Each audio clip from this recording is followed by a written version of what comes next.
Hello, you legends. Welcome back. I'm going to change the layout. Like, there it is. Okay, now I'm back. There we go. How you doing, Keith? It's the best day of my life, Ben. How you doing? It's the best day of my life, man. We got to keep that energy going. We got some people here with us in the chat. We got Sharp. What's going on? We've got the Profit Door. Welcome back. It was awesome speaking with you. Oh, what up? We got DW, Jerry, RD's in the house. We appreciate having y'all here. Keith, what are we talking about today? Today we are talking about AI and how it is leading to, let's use the word compression of the valuations of these tech companies, as in we're seeing a decline in the value of some of these tech stocks. And it's an interesting thing right now because we got the markets and it's just moving sideways, right? I mean, Bitcoin's down. People are pretty sad about Bitcoin. But the NASDAQ and the S&P 500 over the past, 5-6 years now have been so compressed, so focused on, not just focused, but like concentrated into a few names, right? You've got the Mag 7, right? Taking a very large percentage of these major indices. And so what's happening right now is that you're seeing these indices move sideways, but what's actually happening is what's called dispersion. And dispersion is when you have some companies that are doing well and you have other companies in the index that are doing poorly. And so it looks like, well, essentially that leads to the actual market caps moving sideways overall, the entire index moving sideways. So, so there's a story underneath the hood of like, well, which one of these companies are going down drastically while others are continuing to push up a little bit. And so past couple of weeks, it's been a major sort of headline that software companies are taking a massive hit. And that has started to also spread out a little bit to other companies as well. And so today, the goal is to talk about a little bit of what is going on with this. Is this an overreaction in what's happening in the markets? What could this look like moving forward? And even just like from a business perspective and personal anecdote perspective, like really what's going on here? And is this an overreaction or not? I'm in for this one, man, because I think we have a lot of unique perspectives here that we can talk about. Like personally, we're building businesses largely with using AI tools. Obviously, then with the Moonshots guys, we've had opportunities to talk to them. And then obviously I've worked with them for a long time. So yeah, there's so many, when there's change that's this rapid and potentially this like truly groundbreaking in terms of like everything's getting impacted by it, it's really hard to predict. And a lot of people make assumptions, and a lot of it is geared more from like psychology than it is from actual things they're looking at. Because I think most people who are moving money around, they don't even actually like fully understand what's going on, and it's also nearly impossible to extrapolate in an era of AI, even like a year down the line, right? So a lot of these things, in retrospect, could be like crazy dramatic things, and the market could go the total opposite way. So we're just going to do a whole lot of thought experiments here today and go through it all. Yeah, I mean, even what you were saying there is super interesting to think like. In the past, it's probably been a lot easier for a fund manager or anyone managing money to have an idea of what's going on. I think everyone's blind. It's like, yeah, like no one knows. And the finance guy, especially, like, unless you're deep in the weeds of technology, you just, you have no idea, of even what's happening on the ground. No. Cross Central said Moonshots did a live pod. Yeah, I got them too. That's why they did it. So yeah, but yeah, where do you want to start with this one, Keith? Yeah, man. So I'll start off with a couple of things that are worth noting. So first off, last couple of weeks, software stocks got hammered. There was a moment where about $2 trillion was wiped out from just the software sector alone. And so after that, the broader knowledge and service sector started to come into question. You're talking finance, real estate, media, things of that nature, seeing some steep declines in some pullbacks.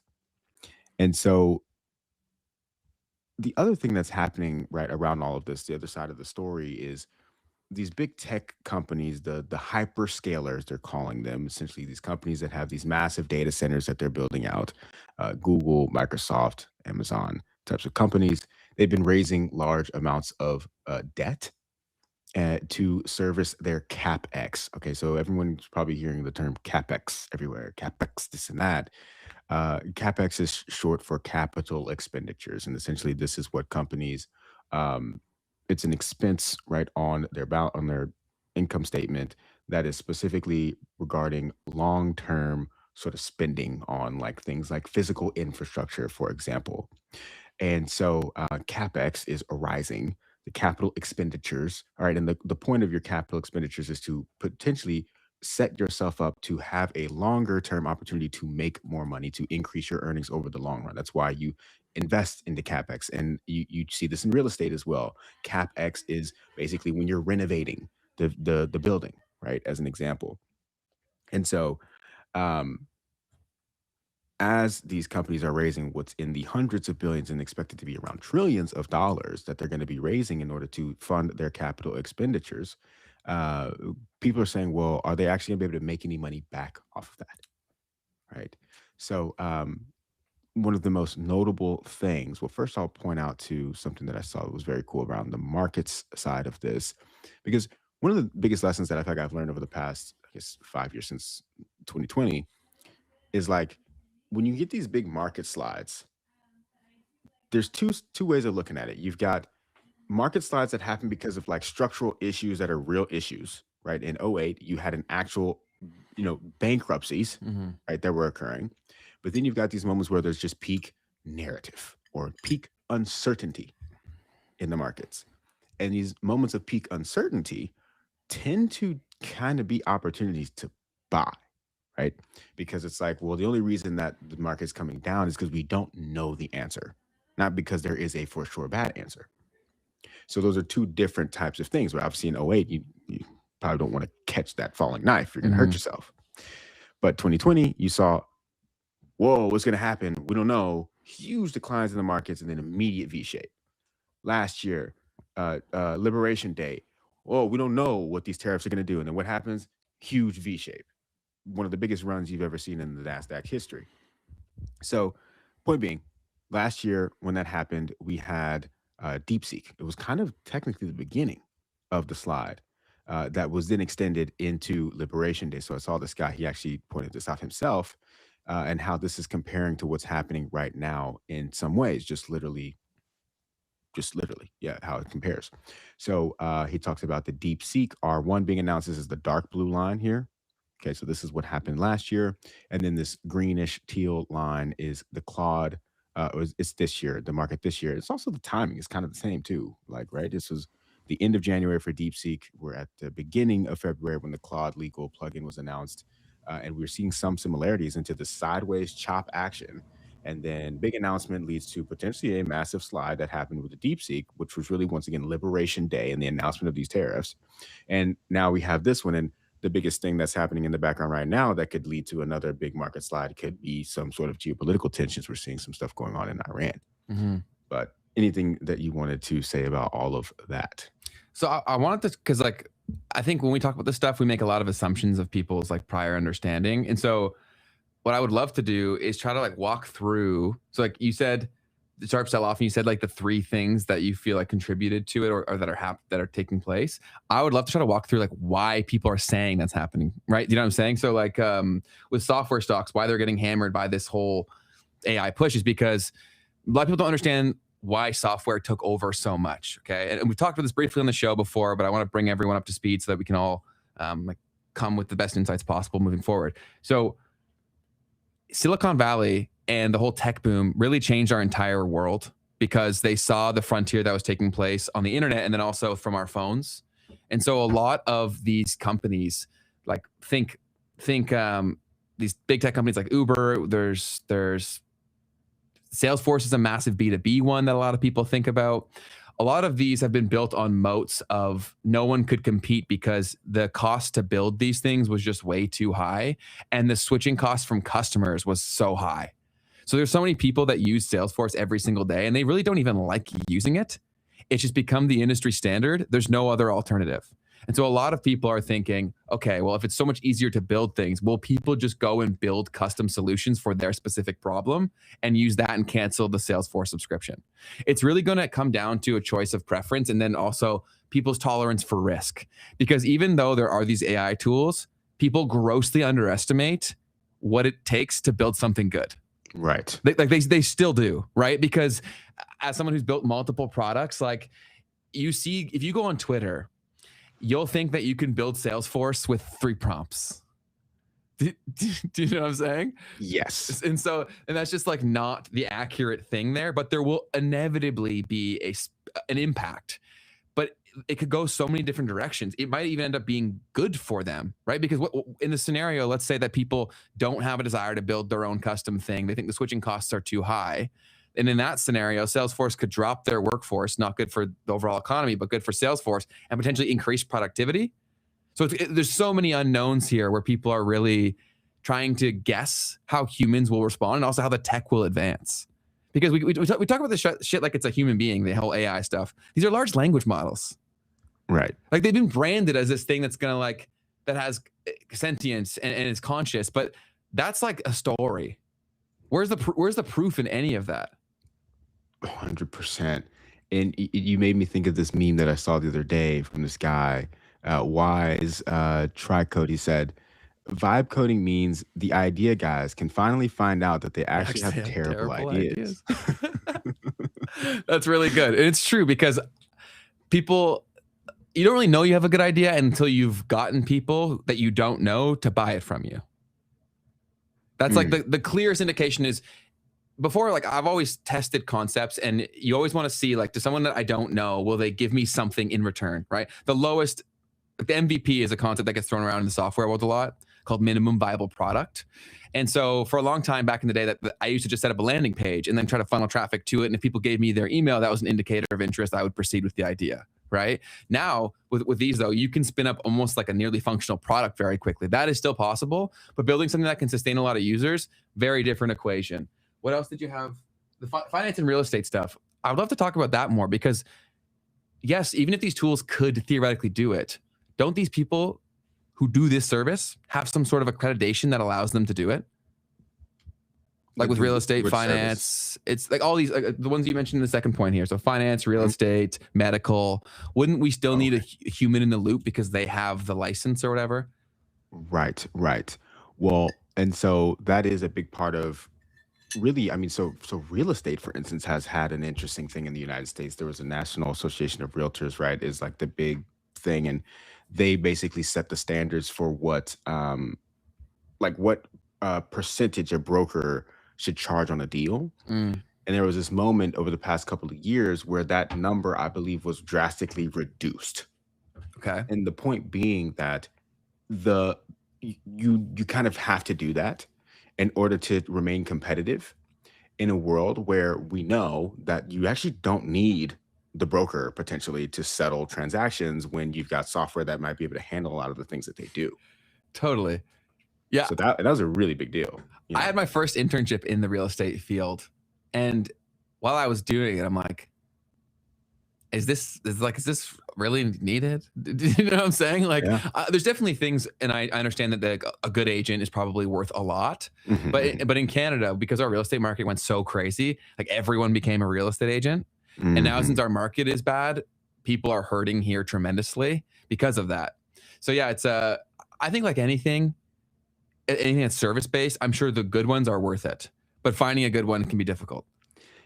Yeah, and you kind of we were talking a little bit about this yesterday too in the world of design, as an example, where there's the service itself, right? Or you also talked about this on the pod. We were talking about, like, I think being at a restaurant, and it's like a robo server being there. I think you were talking about this. Yeah.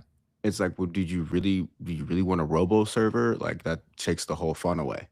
I think that will be your lower tier food.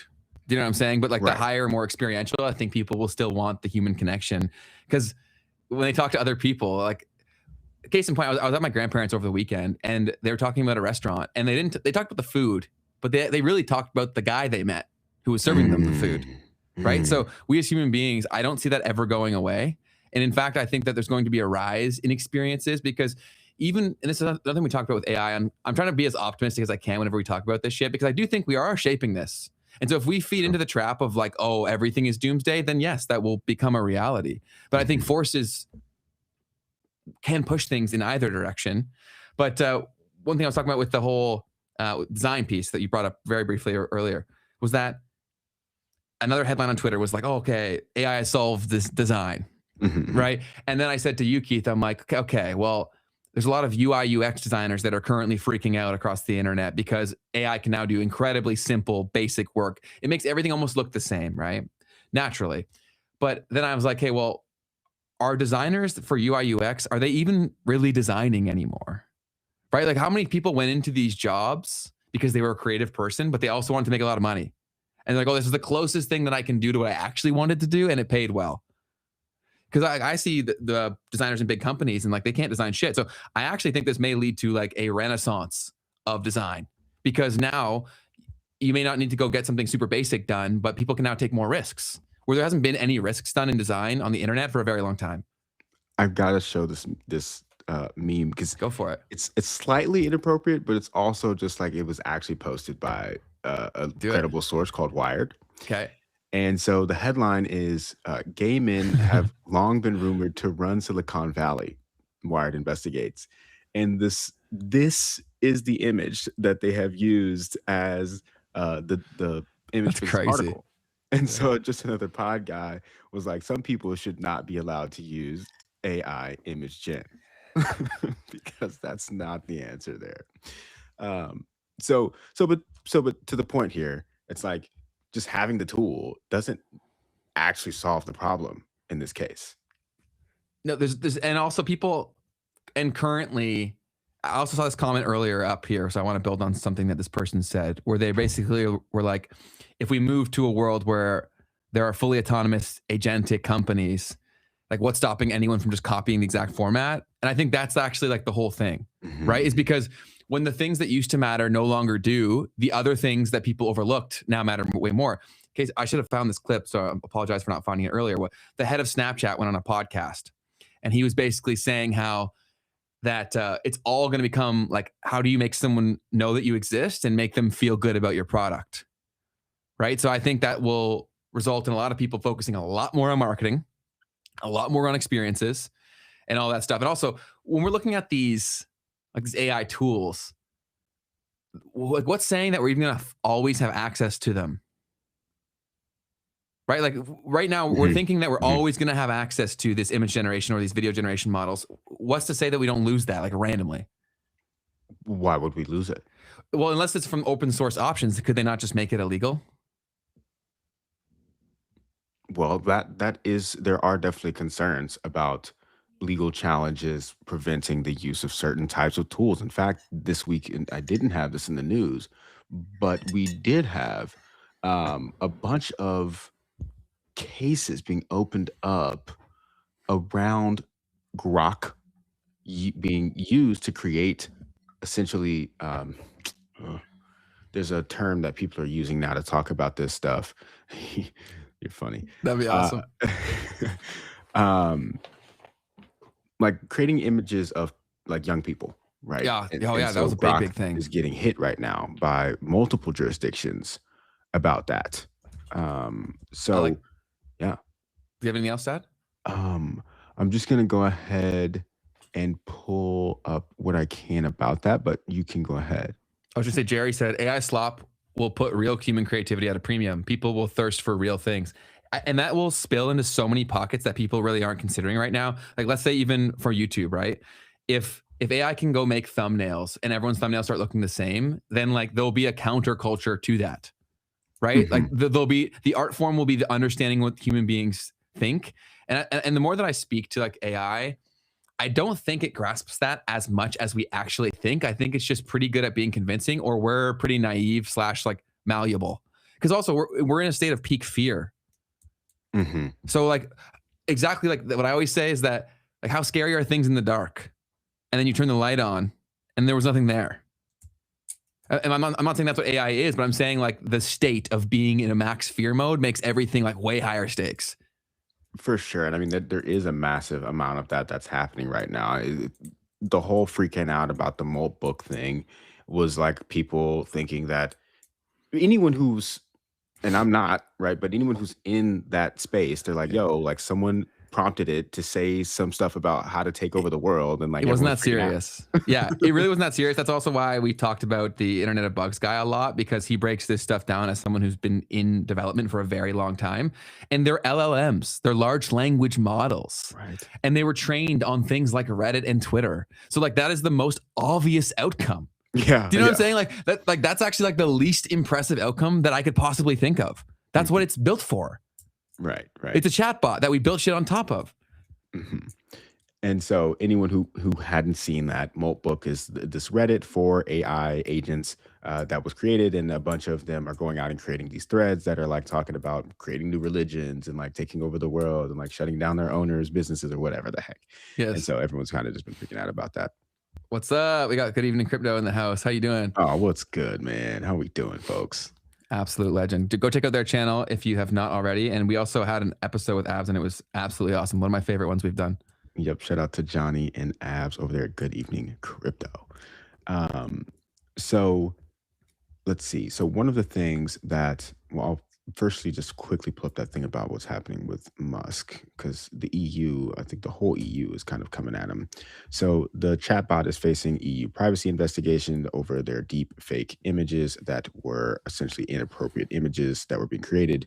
And yeah, someone did put in the chat, it's CSAM. CSAM is the acronym that's being used to describe this kind of content now. It almost feels like they tried to make Twitter unusable. Explain it. So across the board, right? We've talked about how people in crypto Twitter are like, where did crypto Twitter go? It seems like the algorithm was changed. And from hearing from enough people, it seems like there's a degree of validity to that. But then it's also just a cesspool of all this crap where like, if you're a normal sound mind person, it becomes harder to spend time on Twitter day over day. Well, Elon Musk definitely would not like that. Would not like what? People spending less and less time on Twitter, or having it be harder to spend time on Twitter. It's becoming less of an enjoyable experience. Like I used to go on there and learn things a lot, and I loved it, and I could filter my feed a lot more if it felt like. And now it just seems like it's all fear porn, like 24/7. Like your job is done, this sector is done. Like that's all that it is, 24/7. I'm desensitized to it. Yeah, you're right about that. It's a lot of that, and or just conflict of any sort, right? People dunking on each other and whatnot, which it's fun. Don't get me wrong. Like some of that stuff is a lot of fun, but it's not what you always have gone there for. No, it's pretty low vibration at this point, I would say. Like the people that still spend time there, they're like, how many people are there trying to actually give value? It's more so like get max impressions or dunk on people. Feels like that's the only things that people are trying to do there. Yeah. And I will say the one thing that I try to do, actually just this morning, had to consciously do this to look for more news, is really sticking to that following tab. Yeah, that's probably the antidote. Difference. Yeah, no, that's a very good point, Keith. I'll start to do that more because I've been watching just the For You shit. Because it got to where the For You was really good, is the thing. Yeah. Like it was really, really good at giving you what you wanted. And so now I'm always on the For You, because also they didn't have the following tab proper. Like, well, look, it would give you only the most recent stuff. So it's like you can't actually use your following tab, because it's like It's you irrelevant. have to scroll for years to get Yes. to the stuff that's actually relevant. That makes total sense. Yeah, and that's so Gary Vee last night, or I saw on a podcast where he was saying basically like the algorithms aren't shaping you, like you're shaping your algorithm. And I think that I love Gary a lot. I just think that might be a little unrealistic for people to understand how that's taking place when they're consuming so much media so fast. Right? Like, so he's saying like, go, and his thing was like, go like some pictures of cats. You're going to see more cats. Go like some pictures of love. You're going to see more love. It's like, yes, Gary, but like that will last for a certain amount of time. And then they sprinkle in things that make you angry. Yeah. Right. Sure. So it's like, unless people are constantly filtering that, which they should all be doing, I think social media hygiene should become an increasingly big thing that we talk about, but it's very easy to get you back there. What you got for me? Yeah, and I feel like Instagram never really tried because the problem with Instagram too, the cool thing about X Twitter is that there's a search function that's actually pretty good, Mhm. right? Yeah, it's actually not bad. But Instagram, dude, they said they don't want you to search on there. They're trying to get better at it. It's still pretty shit. They used to have the whole like hashtags was their means of search Mhm. more or less. And so when I used to grow theme pages, I would basically try to like win in the hashtag section because that was really the only method of search, right? Was Mhm. like category filtering through hashtags. So you used to be able to get like crazy reach from ranking on hashtags and like Mm, climbing the ladder of all that. Got some old videos on my YouTube channel talking about that. But yeah, they're all trying to become the everything app, right? right. And so in doing that, you need to solve all these specific problems. Uh, that's like Musk's obsession is turning X into like the everything app, which we've talked about the X money coming soon, right? Yep, yep. That will definitely be a very interesting development to watch unfold. 100%. To bring us a little bit back towards Yeah, go for AI it. on Twitter, I did find this one story that was kind of slipping under the radar for me. And what this is that the hyperscalers credit default swaps have been catching a lot of demand. So credit default swaps essentially are insurance on debt. All right. So this was a really big deal back in 2008, right? Is when everyone started to learn about what a credit default swap was. Because what was happening back in '08 was that essentially there was these derivative contracts that were being created to help people to bet against the housing market. Now, the way that this worked was you had a bunch of debt that was being issued in the form of these mortgages, okay, that people were using to buy homes that they weren't qualified for. People started to realize, wait a minute, these mortgages are not necessarily uh, investment grade, right? These are being sold to people as if they're investment grade, but they're really not. So how can I bet against this housing market? And if I'm not uh, confused, I think the credit default swap was uh let me see. It was very much so popularized during this moment. It technically had existed before, but this is when the first time that credit default swaps were really being used at an institutional level. And so what happened was credit default swaps were people saying, "Hey, I would like to have a way to bet against these mortgages that are being packaged up and sold."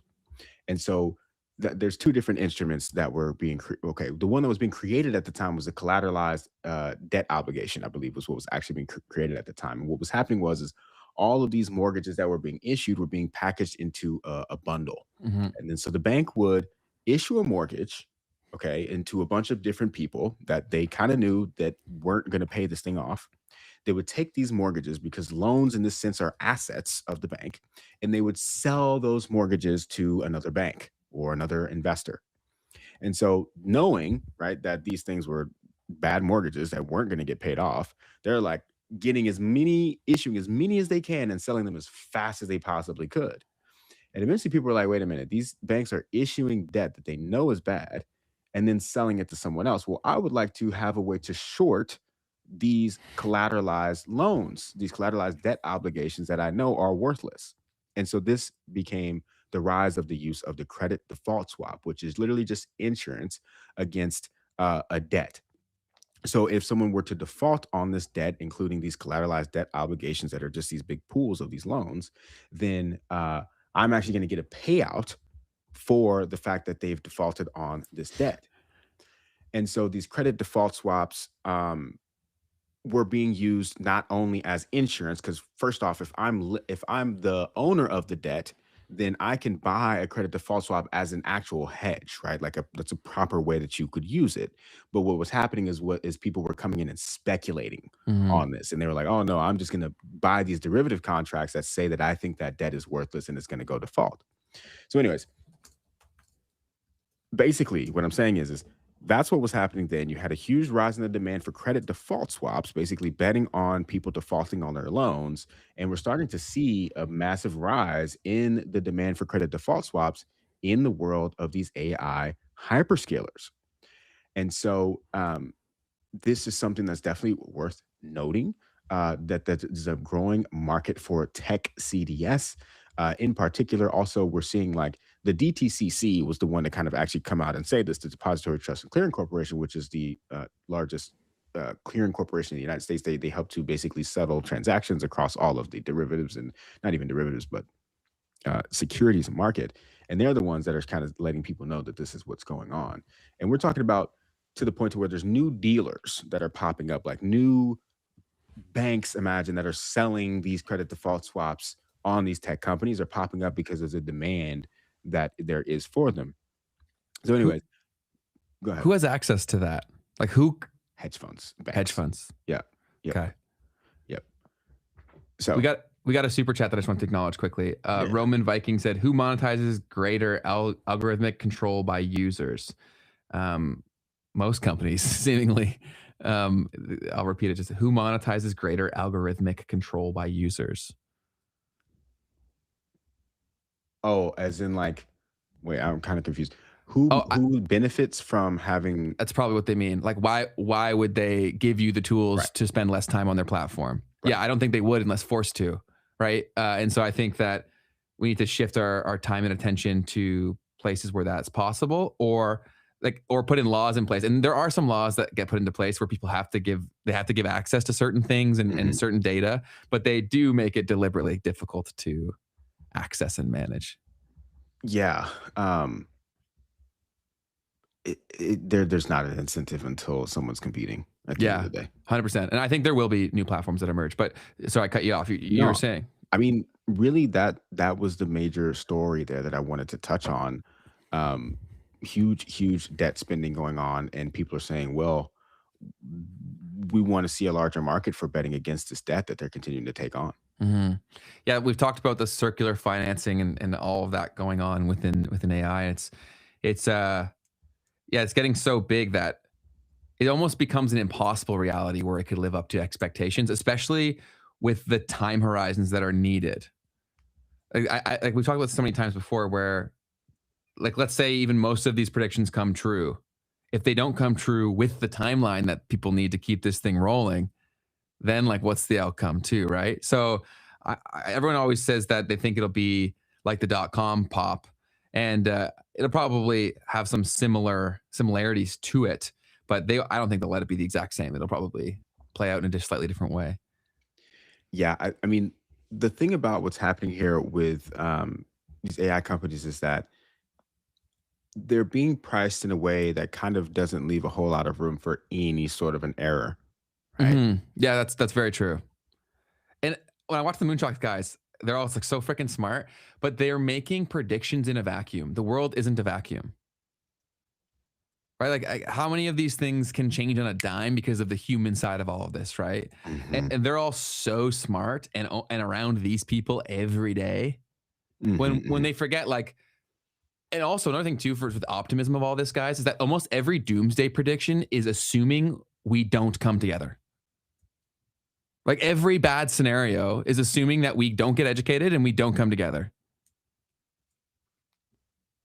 Like we keep saying they know we're powerless. It's like, okay, well, the more we say that, the more mhm. we're breathing it into existence. If we understand the bullshit that people are pulling and the tools that we have, like there are always options. That's what I always say to people. They're like, oh, you don't know this. It's like, okay, well, we can obsess over the shit that sucks, or we can say, what tools do I still have to make this thing better? Right? That's what Jeff Booth's trying to do. Do I Right. agree? Do I agree with this thesis? Not currently, but like I could be persuaded. Do you know what I'm saying? Yeah, for sure, for sure. Yeah, that's definitely one of the things I've been much more conscious of, even just as we've started this podcast, is just thinking about, what outcomes do we have to be able to change and all of them, right? We actually do have the ability to at least participate in the direction of And things. And that was really what crypto was all about. I think that we sometimes forget that, ourselves included, that was the whole point for why crypto was created for a lot of people that were passionate about it. Its true origins, like things can start off from a messed up place, but it's like, let's say it was even created, and this is a tangent, so bring me back right after this. But like, let's say CIA created Bitcoin, whatever. Like there are good people within the CIA too. Hmm. Do you know what I'm saying? Like, why couldn't it have been a good guy for one? And then two, maybe this is just simply a proof of concept. Right? Hmm. Where okay, maybe it's not Bitcoin that we all move to, but we could all move to something. Right. That's insane to think about, right? Because we always talk about like they. Hmm. They is money when you really break it down. Yeah, and oh man, who was I listening to? I was listening to someone talking about, I think it was Jeff Booth actually, talking about like the they and how that actually can create such a, it just creates this issue, this powerlessness of like, Hmm. oh, like they are the ones, but it's like, well, we are the ones Yeah, who yes, can make a difference and talk about and change and create products and services and technologies. And so totally. it's a very disempowering thing that they. Yeah, very true. And Sir Night Night said a very important thing here too. Always great contributions. So first step in fixing a problem is acknowledging it, though, right? And then I totally agree with that. Right now, the political landscape is making it really difficult for people to connect, adapt, and overcome together. I gotta think that's completely deliberate, right? Like the ultimate tool for control is division. Hmm. Think of all these things, like, and if you want to look at it like realistically, like why are the religions like so against each other? Is because the religions were the political parties of yesterday. Right. I know they mean way more to people. I'm not saying anything like that. Like, don't get offended by like the things that I'm saying. If your faith means like everything to you, that's freaking awesome. I love that. But like, if you actually go back to the origins of people who productized the faith, Hmm. they were simply divisions. I mean, yeah, it all comes back to, I mean, what was the old debate is, church and state, and Yeah, should these things be this, together or not? And because they were a part of what the real factions were, was the church being the faction. And so um, it's fascinating. I did have a conversation, about an hour long conversation about politics last night for the first time in like ever. you had a politics debate. You said Kind of, yeah. It was cool. it was looking back at the past election cycle in the United States and like what were the things that led to like the outcomes that the polls would say that no one is really happy with, right? And so, anyways, that was kind of the thing that we were going on about. Is like, so how did we get so divided, right? So what happened? And one of these people that was in the conversation was actually spent a lot of time in politics, and so it was very interesting, enlightening conversation to hear their perspective. But um, you know, one of the things that has been used is like, we all know this identity thing, right? Like you take someone's identity and you use that as the way to get them to conform to an entire set of ideals that must be aligned with that identity. And so I guess that is one of the things that is 100% a part of how we've That's the whole gotten game. here. That's the same playbook. Like swap the variable. It's the same underlying thing. And I threw a comment on there because that's a better way of saying it than I did. So Zenarora said, not religion, but religious organizations and institutions. That's a Mm, way better way of saying it than I mhm, did. That's mm. exactly what I was trying to say. Is that, yeah, that's a better way of saying it. But how did the debate go, or not debate, the conversation go with the person you were speaking with? It was awesome. Yeah, So these guys were like lifelong friends, two lifelong friends, and then uh, me just kind of getting to meet one of them and chatting a little bit further with the other. cool. And yeah, it was clear that they had beefs that wouldn't necessarily be solved, but they were able to know that about each other and be cool. And they're trying to get me as a third party to come in and give my piece, and I'm like doing my best to be like, look, I'm not here to solve the tiebreaker. Yeah, no, it's definitely fair. I'm seeing someone said that we need to create products and keep them away from big corporations. One potential benefit of like all of this mass production for infrastructure is that you could theoretically need like less and less and less, or it would be more feasible to have truly decentralized options if you're willing to compromise on not having like the latest, most efficient thing. Do you know what I'm saying? Like it's going to bring Mhm. down eventually, like anything, if they flood the market with something at that time, yeah, chips are so hard to get. But if it pops, chips will be a dime a dozen. I'm thinking about something because the Rumble CEO was kind of talking the other day. I mean, he's constantly saying, "Get away from YouTube, come to Rumble." Of course, yeah. And the only thing that's on my mind is like, all right, so let's say everyone was like, "Yeah, let's go to Rumble." It's like their site's probably going to crash in like 30 minutes, but like, but you know, and that's just such an interesting thing because the capacity for that would actually create a bigger issue, right? That would just stop anyone from being able to use the service if you actually did flood it, right, with that Mhm, kind of traffic. true. And so it's like, well, so how do you meaningfully scale something like that where, let's say everyone wanted to use it? It's like, well, how do you? It's basically, I'm thinking about like a pipeline, like a pipeline where if you put too much pressure in it, it's going to burst, Hmm. right? But if you just kind of slowly let everything come through, you'll get the water from one place to the next. But anyways, that was just kind of like the visual that was in my head around that. I don't have anything else meaningful to add to that conversation there. I think that decentralized compute is one of the most important problems today, because if you solve decentralized compute, you solve decentralized media. Mm. And I think that's honestly one of the biggest problems in the world. Like, if you go back to, like, we're always saying they, right? They can only exist if a control system is created. Perception becomes reality. Your perception is based on what you consume. So if I distribute media that you consume, I'm creating your reality.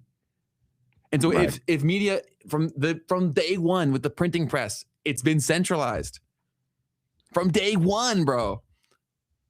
Right? So we're going around this cycle, the same wheel in different fonts and different colors, and fighting the person beside us because we think they're the problem, because we were told they're the problem. It's not. We haven't had the ability to actually free think for like an incredibly long time, maybe ever. I don't know. But yeah, I think decentralized compute, and then in turn decentralized media, one of the most important things on the planet. So do you think decentralized compute still hasn't been solved? It certainly seems like it hasn't been solved. A lot of people think Bitcoin is like But the can you answer. build like YouTube on Bitcoin? Well, you got Noster. Yeah. I've not played around enough with that. I really want to have someone on who's like in that world. Jeff Booth will probably tell us who to have on. Yeah, true. But I'm so I'm so curious about how sophisticated that could actually be, because I don't know the tech well enough. That's fair. That's fair. I mean, I don't either. But you know, if we're being honest with what we do kind of see and can observe from where we are, I mean, you know, Bitcoin doesn't really seem like it's built for that level of distributed compute, right? Not that kind of, how would you say, uh, like the RAM of the system, essentially, like the actual execution layer, Mhm. right, is very limited in what you can do. It's very clunky, which is on purpose, right? So you'd have to build side chains or things on top or whatever, and Mhm. then you've got potential compromises in the security of the whole thing. And so, you know, we'll see how it all continues to play out. It's You know, fascinating. We're at the most fascinating point, I think, in human history. I think it'd be hard to say otherwise. You got blockchain and AI, Yeah. And we actually can talk on shit like this. Like, you and I get to talk about it. right? Right? Like, throughout history, we would never be able to do this.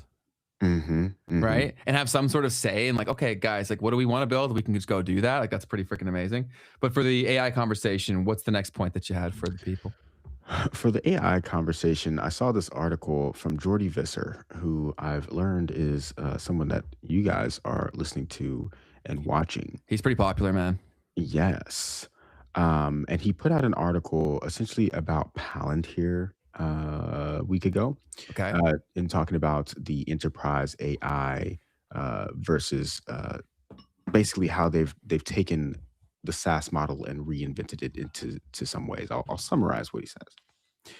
Palantir has built what's called an orchestration layer, right? Rather than building like a software execution layer. And so basically, what he's saying throughout this article is that the software itself, right, it will probably be commoditized.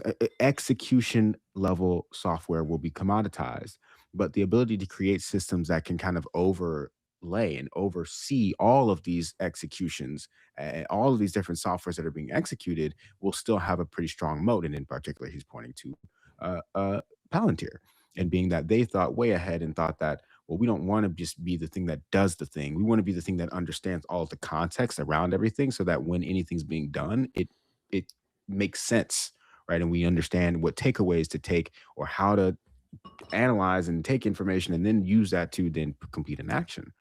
Um, so it was a really, really good article, and it essentially just breaks that concept down. And one of the things that he talks about in the article, first off, when it comes to this AI, so there's so many acronyms, so many terms, both AI and software. And one of the things that I keep seeing thrown around is this thing called the Rule of 40. Have you ever heard of that, Ben? No. I just recently heard about it. And apparently, it's this financial term that's used to measure the performance and health of a software as a service company. And so the rule of 40 is essentially saying that when you take the company's annual growth rate and then you take its profit margin, those numbers should add up to 40 or more. And so basically these companies have a rule of 40 score. And for Palantir, that is something like 127% essentially. And what that means is that the company's annual growth rate was at 70%. And then the profit margin was at like 54%. And so when you add those two up, you get 127%. Check my math. And that's its rule of 40 score. And I just wanted to point that out because I keep on seeing it. You hear A16Z talking about this. You'll hear people talking about it in the investment landscape.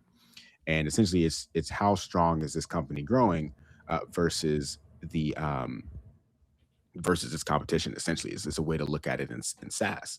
So one of the things, so A16Z, they also put out a report, like a State of the Union kind of thing, like a here's the year in review report for the past year. And in that, they basically outlined it's like 50 slides. But one of the most important takeaways from that was like the rule of 40 score for larger AI companies versus the smaller AI companies, basically like Mag 7 versus everything else, to give it that way anyway. And what was consistent throughout this entire report was that all of the largest companies are the ones that are continuing to grow and that are growing the fastest. And a lot of the smaller companies in the tech space are not the ones that are growing all that fast. They're still growing, but they're not growing as fast and like by a lot. And from the investor's perspective, right now, this is financial advice, but I've continued to understand that like trying to find like the next big winner in AI is going to probably be a really difficult thing to do Near impossible. because the real winners are Google, Microsoft, and so on. You know what I mean? So, anyways, that was one of the things that I wanted to bring up to think about there. No, that's fascinating, man. Yeah. What we got next? Well, what would you say around that? Like, when you think about Google, do you think that Google will ever have any real competition? They've like the amount of money that they had coming in from such a consistent source like Google search gave them so many opportunities to play games that other people just couldn't possibly play, right? Or they were literally throwing money at things, understanding that they basically got to run their internal business like a VC firm and they got to pick the bets that they made. You know what I'm saying? Like a VC firm can only like take on a team that's got an idea and they want to go do it because they got the funding.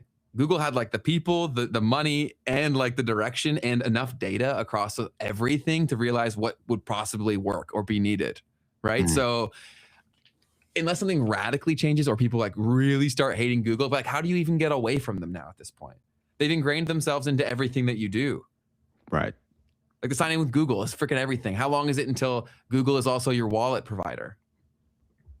Right. And that, Alphabet, right? Yes. They zoomed out. Yeah, exactly. A to Z, man. Yep. So one of the other things that's happening in the market around all of this is that there's sort of a great rotation is the term that's being used. And what we're seeing here is that a lot of capital is coming from software, for instance, and going toward industrials. Okay. And now this chart here is from A16Z actually, and it's actually talking about the valuations and particularly the 12-month forward price to earnings ratios of different sectors relative to the last 20 years. And so what this is when you look at different sectors of the market, how are their valuations changing over time and how are they right now versus how they've been over time? And so what we can see here is this second bar here is the industrial sector. And the little gold dot is the current valuations of these companies. And price to earnings ratios are basically you take the price, the share of price of a share of the company, you divide it by the earnings per share or the earnings of that company. And that basically tells you how much are you paying for forward expected earnings of the company. You're going to pay multiples of the earnings of the company to buy that company, right? And so this is what the valuation metric that we're looking at actually is. It's the forward price to earnings ratio, just so you see. And so anyways, point being is that the industrials here are now at a point where they're being priced and valued higher than IT, more than communication services, more than healthcare, and other pieces of the economy by a lot, right? The growth, right, being, I guess, like overall growth sector. So one thing about these graphics, man, is that I always hate is like you really got to go in and find the actual details of what it is that they're saying, and they usually don't give it to you very easily. Mm-hmm. But point being that they're making here is that the 4 PE for industrials has gotten higher than IT and is now at the outer range of its 20-year benchmark. And so at this point, you have big retailers like Costco and Walmart have higher earnings multiples than any of Google, Amazon, Microsoft, and Meta as well. Now, the point of that kind of thing that they're pointing out here is that these companies, they're trying to say A16Z is constantly making the argument that AI is not in a bubble, right? And so they're saying, well, if industrials are trading at higher price to earnings ratios than tech, then like I think we're okay here. Or at the very minimum, these materials companies and industrials are actually trading at too high of levels. But anyways, the point being, a lot of money has been circulating out of AI and into the real world. The trade cross central is always pointing out, and that Jordy Visser has pointed out, is too short abundance and too long scarcity. Mm-hmm. It's kind of the trend that we're seeing happen in the markets right now. Completely. And so what all would be encompassed in industrial? Yeah, so that's the thing that, for instance, I couldn't tell you at this exact moment based on what I'm seeing here, but this data is coming from Goldman Sachs. Got So it. if I can look for Goldman Sachs,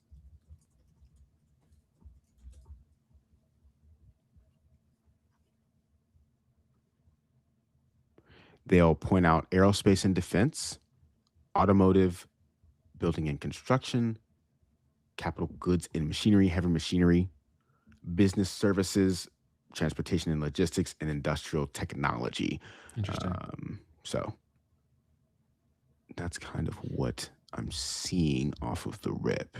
But couldn't that also just be a reaction to AI, right? Like, so then wouldn't that even, couldn't you see that as a way that that's actually further validating that it's a bubble? I think so, right? Because this is once again, so that short abundance, long scarcity thing in my mind means, well, buy the materials that are being used to build the data centers, right? So you could point to, okay, yeah, there's a lot of investment that's just going into making AI more possible, Mm-hmm. right? And that's what the rotation is I think what you're kind of pointing to. Yeah, totally. 100%. And how does that leave you feeling? Is anything else to add there? Not in particular. We got a super chat from Roman again. So appreciate you. Thank you. Are mining companies undervalued? Yeah, I guess, well, what are they mining, first off? That's fair. Yeah. Yeah, I think that's the number one question to ask in that scenario. And, that's one of those industries too, where if you're not in it, then it's really hard to actually know what's going on. That's my whole thing. Is that how would you have any clue? Like, I feel like that's so easy to manipulate. Like, every sector seems like it is, but also incredibly high stakes and like almost needed to manipulate. Right? You talked to us before about how for a lot of industrial purposes, you actually need these things. Mm-hmm. Right? So you almost need to create like a fugazi in the market, because what happens if you actually need these things for national security? Like, Well, what do you mean by the fugazi in the market? Like the price. If they actually need these supplies, they're going to navigate the price to be what they need it to be for the market to sustain itself, right? Like, because you're saying that they actually are used in practical purposes. It's not like sheer speculation. The people who are holding it is mostly speculation, but they actually need these physical things to build the physical things. Do you know what I'm saying? So like the prices that we're seeing, it seems like it'd be incredibly important to keep prices at certain levels for everything to take place that they need to happen. You know what I'm saying? I'm doing a horrible job of explaining this, but like, there seems like of all things to manipulate, it's a pretty high stakes thing to manipulate if things go the way that we think they can.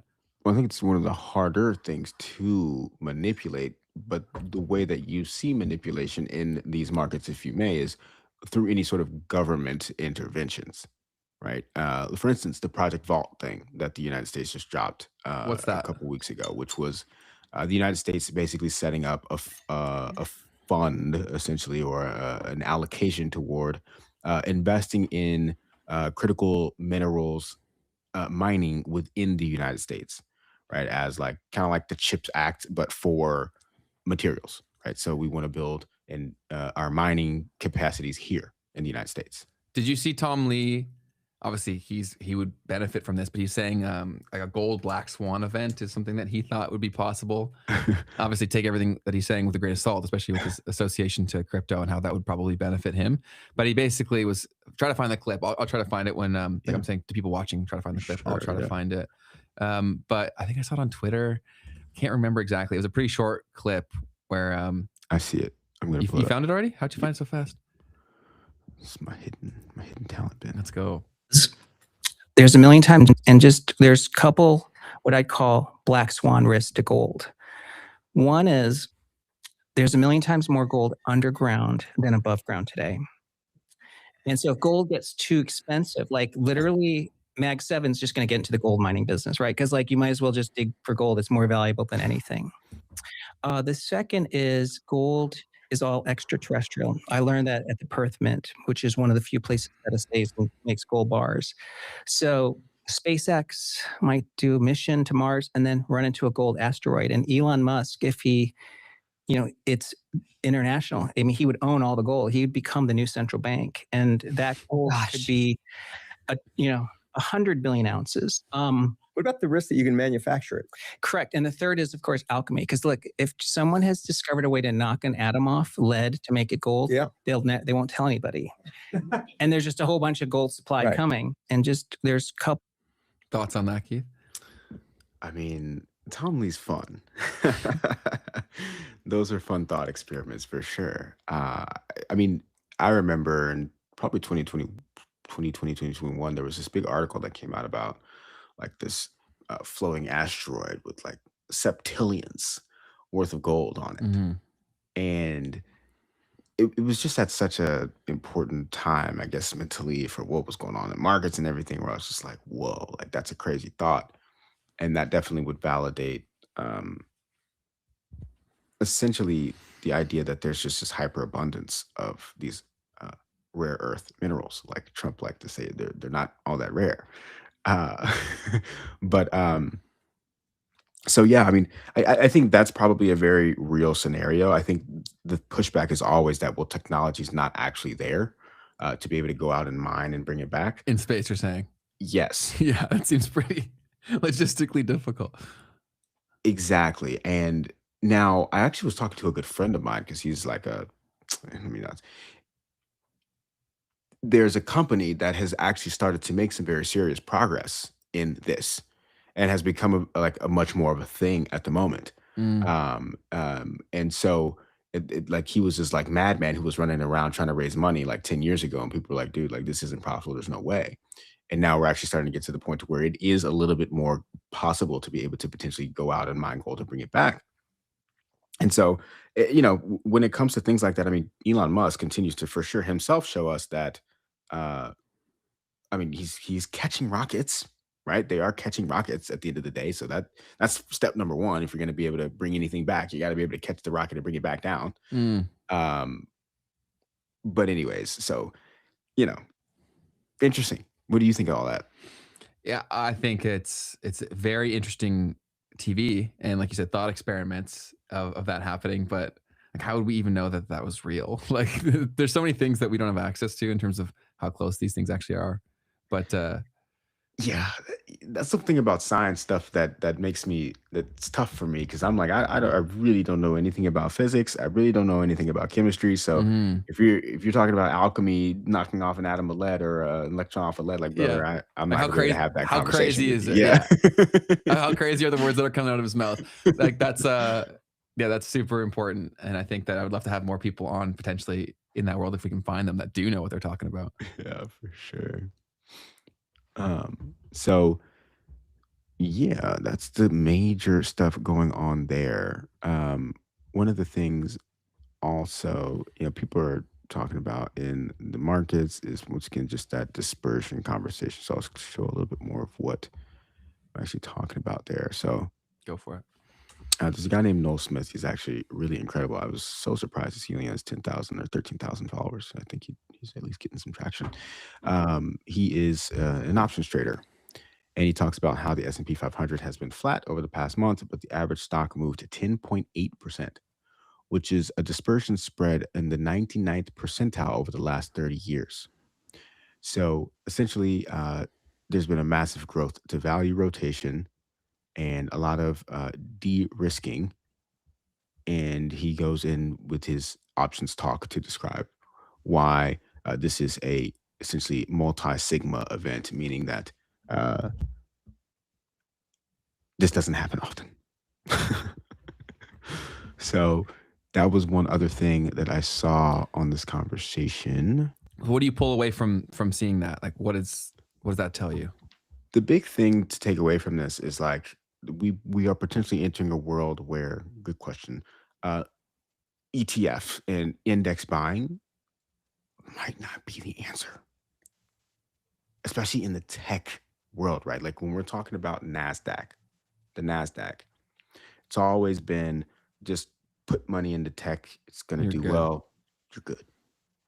But if we're seeing weird rotations around which tech companies are actually going to succeed or not, then it could take away from this idea of just buy the index and the index just moves sideways. And this just continues to happen where you see some tech companies losing and some tech companies winning. Mm-hmm. And if you just own the index, then you're going to basically lose money versus inflation. Yeah, it'll be difficult to. It's like the winners will win super big, but picking them will be almost impossible. Mm-hmm. That makes sense. So, yeah, Is that all the stuff from the sheet? that's pretty much all I got today on that. So, do you want to get into the arguments? Are we there? The arguments that software will go away? Yeah, I mean, well, the major things about that is like, let's see. Agents is a big deal too. You want to talk agents? Sure, we can. We talked about before about how it'll, or Charles's theory, I guess, is that he thinks that the agents will have their own internet, and then we'll have our own internet. Could you? I think you spent a bit of time like thinking about that. How do you think that would like work on a practical level? Like, what would the experience be for the human? Yeah, that's a cool thought. I think it'll look like a wallet. Like really yeah, I think what Google has done with the Google Wallet / Google Sign-In Mm-hmm. like changes. I think that's the setup for what all of this is going to look like, where you log into your Google Chrome and you have a wallet extension on your Google Chrome. In that wallet, you set permissions, right, for what your agent can go out and interact with, or you can basically say, hey, I want you to go out and do these tasks. Mm-hmm. Much like if it were Tesla, you'd have a Tesla app. You have a wallet there essentially that accumulates a balance, and you say, hey, I would like my car to go as far as 30 miles away from here. That's one of the permissions I'll turn on. It can be used for food delivery, and it can be used for transportation of people, but no more than 5 people or 4 people in the car at a time, and they must be of a certain age. So I set the permissions for what it is that my bot can do. And this is, and the Tesla's an easier example because it's a physical robot, right? Mm-hmm. And it can go out and it'll act on my behalf. And there'll be people who will essentially rent out the vehicle, right? Or pay for the Uber service on my Tesla vehicle that's autonomous. And it'll come back and it'll basically go out into the world and make money for me and come back, and I'll, turn it off basically from my phone. I think it'll be very similar to that when it comes to your agents. And maybe we get to the point to where with Google, right, like basically people will build the apps, right? To where you can, and this is, I guess, kind of how it already works. People create agents and then you download them, right? And then you upload or update their skills as it goes. And so as long as I have my agent and I have it in my Google Wallet, right? So the crazy thing about this is like, obviously the way that I'm looking at this, blockchain is going to be imperative to make this work. Yeah, it'll have to be there. Because now I can have the ownership of the agent, right, in the wallet, and I can easily set permissions for that using smart contracts, right? And now that I've set the permissions for what the wallet can do, or assuming what the agent can do or whatever, it goes out and it could be doing things for me, but it could also be doing things on the internet that other people need it for. And so it's kind of a weird thought experiment here, but maybe I have my own website. Maybe thinking of it like an influencer is the easier way to look at it, because I'm an influencer and people want to use my agent because it has access to my data and my thoughts. And so people would want to come to my agent in particular because they want my thoughts or my data. They trust it. Yeah. And then they would, prompt my agent for whatever it is that they want. And I get paid every time that that's happening through stable coins and microtransactions or whatever. So anyways, hopefully that kind of made some sense. No, I think it totally did. You're still sharing your screen, by the way. I don't know if you still wanted to be doing that. I didn't. You're good. So Gary Vee recently went on a podcast with someone that I actually know. She's super cool. Let me pull up the show. Where is it? It was all about AI and basically the future of business in an agentic world. If you're interested in that stuff, I definitely recommend checking out. It's I don't want to mispronounce her name, but Sinead Bovell. I don't know if you've seen the. You definitely mispronounced her name. Oh, for sure I did. Just kidding. But I'll send you the link. I'll put it in the doc here. But it's definitely worth watching. I also think that Gary Vee will become a lot more appreciated here pretty soon, because I think a lot of the things that he predicted that everyone thought he was crazy for are becoming somewhat true. Yeah, I just sent it there. It's just if you have the time, just showing it to people so they can go find it if they want. I'll also include it in the description box as well. Okay. But yeah, it's super fascinating because he's also the eternal optimist as well, of course. But he does explain how a lot of our consumer experiences that we think are magic right now, if you think about how they could be altered, they could become like pretty radically different and potentially a lot better. As long as we do everything thoughtfully, tastefully, etc. But yeah, that's the conversation. I definitely recommend checking it out. I just added the link to the thing, so if you guys want to check it out after this, it's in the description. But it's super interesting to think and talk about. And he basically talked about how like the fundamentals of people will remain, right? Like he said that brand will still really matter. There might be some things that you set up and you set it and forget it, right? Where the example that he gave would be you just set it so that it automatically buys something that you don't really care about. And then you would have the choice to buy something specific if you did really care about. But then that may become what social media becomes, like basically competing to be the person's repeat purchase. Do you know what I'm saying? Like, because if you don't have to think about you buying your toothpaste until you convince me to make your toothpaste the one that my agent buys, it just gets set. You know what I mean? Right. Which is great from a convenience standpoint, kind of terrifying, if not, right? Because we're atrophying so many abilities to make a specific decision in that moment. So it's impossible to even predict what any of this will look like. But he's also been very big on the whole voice movement for a very long time. And you've got to think that when this stuff gets good enough to the point where it can really function the way that I think people are conceiving, I do think that the peripheral will probably have to be voice focused. Can you explain that? Yes. Like, what do you mean by voice focused? So this is all like optics, eyeballs, fingers, right? Like it's physical. I think the next thing will probably be communicative through your voice, right? And they're all trying to build that next thing. Like what is the next phone? Or because we can't, it's hard for us, a lot of us who are young to remember a world before this, but it's fairly new, man. Yeah. Right? Like it fully took over, but that's a pretty recent thing. And so a lot of people are competing. And in fact, the guy who was one of the lead product designers for Apple was poached by OpenAI to try to solve this exact problem. And they're shipping a physical product apparently within the next like 12-ish months. Oh, wow. Which is going to be their swing. Wow. That's going to be fascinating. It'll be super, super interesting to see. Yeah, because like the thing about, so obviously Meta and Ray-Ban have the the glasses, right? Now, the wearable thing is obviously uh, an interesting conversation, and that's like the AR augmented reality conversation technically. But at the end of the day, whatever is going to allow me to interface right with the world that I want in digitally is going to Yeah. be the answer. Experience will win. Yeah. So if it is, glasses, I don't think it's gonna work because you really have to be willing to have glasses on your face. Yeah. So yes, the next phone is something like Meta glasses, nice. Because but it does solve the audio thing with the voice thing, right? Because now it's here and I can just speak and it understands, it knows my voice and it knows when I'm talking to it or whatever.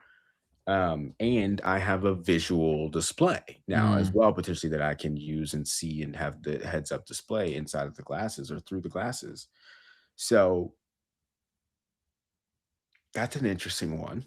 And it's also not intrusive in terms of, I guess it's better to have glasses on your face than something in your eyes or It's definitely the start of it. in Yeah. your head. Yeah. Yeah. It's so many of these things that we're doing in the hands of someone great or a good person. Like, okay, this could be make the world freaking amazing, right? But there's also the opposite potential reality. Do you know what I mean? Where it opens up the can of worms for what things could be. Because we were talking about it yesterday or 2 days ago about the future of technology and what the world could look like, and potentially how that could change nation states to basically.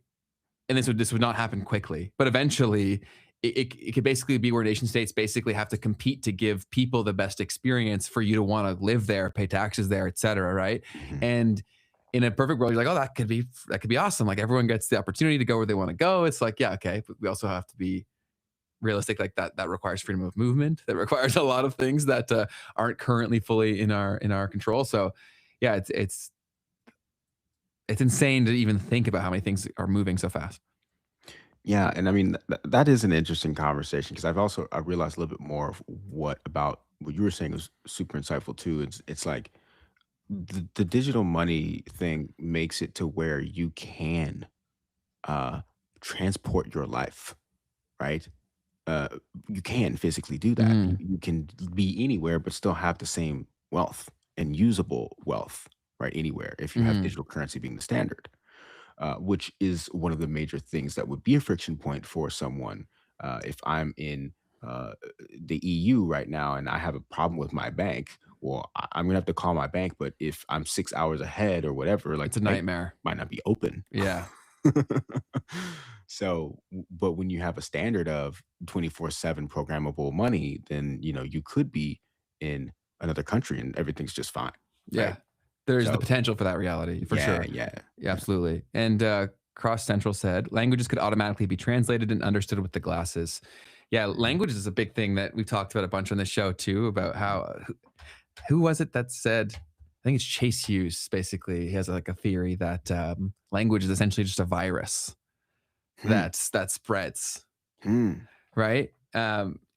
Yeah, so it's and basically if you think about it to its foundational level, right? Like what was the purpose of language? It was to create systems that led to a specific outcome. And so in theory, like you could argue that like the for that use case, the language that was best for that would probably give advantages to the people that spoke that and allow them to take over more, spread the virus.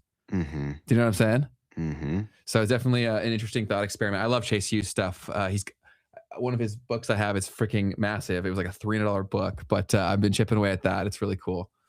That's cool. I remember seeing it. I never bought it, but uh, I'm sure it's a great read. He's a very interesting individual. Um, he has this thing where he has like a checklist for like how to identify a psyop. PsyOps. Yeah. Yeah. And there's a lot of PsyOps out there, guys.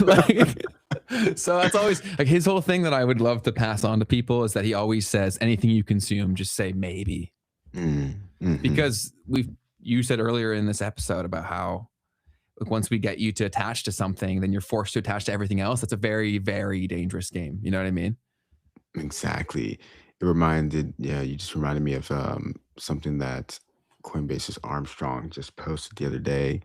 And it was like basically it was a headline around like our stable coins going to be like a problem or bad for people. And then he posted this like response of this thing that describes what's called Betteridge's law of headlines. And I had never heard of this before, but Betteridge's law of headlines is an adage that states any headline that ends in a question mark can be answered by the word no.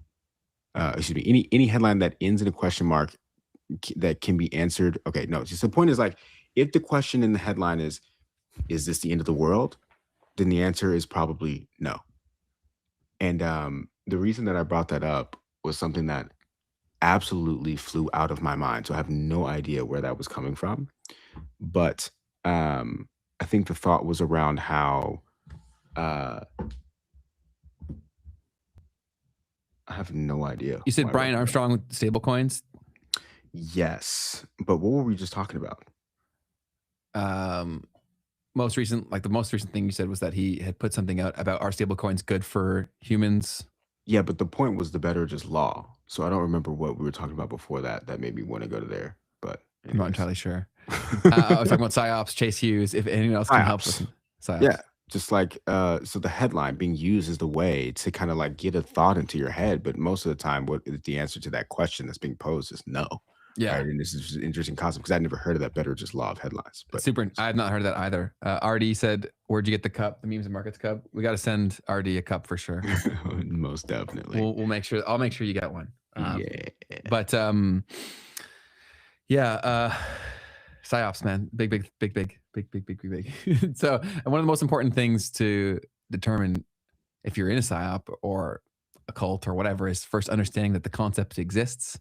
And it's someone's quote that I'm stealing is that it's easier to get someone to join a cult than convince them they're in one. Mm. And that's, we're all in like these little echo chamber that are cult-like across the internet that are shaping our reality. And I was talking about, so in Canada, I told you before about how they're trying to push a lot more media laws that will basically push towards more or less censorship of free speech. Like it's kind of an inevitable reality. But even with the laws that currently exist, these Canada fights to have a certain amount of Canadian content that's mandatory for anybody that's distributing content within Canada. Okay, so they fought for that to be present within social media. The problem that creates is how many content creators are there actually in Canada, right? So the internet gave us access to unlimited interests. It is impossible to have enough high quality content across all of those interests that is Canadian. But if there is this mandate where I have to push out a certain amount of Canadian content, it will inevitably become news. The news is run by the state media. So it becomes basically propaganda by like the simple math. Sure. Yeah. Just simple math, right? There's not the supply demand question. So yeah, it's and people just like, oh yeah, like we want Canadian content. We want Canadian content. It's like, do you even know what you're saying? Right? That's also why people are obsessed with Trump in this country. I've said that so many times, but for all the people who aren't in Canada, like you guys don't grasp it. And it's very evident now since we're playing you guys in the Olympics, like how well the media has like made us so divided, even Canada and America. And of course I do understand like the trade stuff that's very conflict inducing. And especially when you're seeing it impact the lives of people that you know, totally get that. But it's just, it's insane to see how effective it's been. Like in all my group chats of guy friends that are in Canada, they're so anti-American now. Right. It's fascinating. That's interesting. That's so interesting. And I mean, Simon Dixon, shout out to Simon Dixon.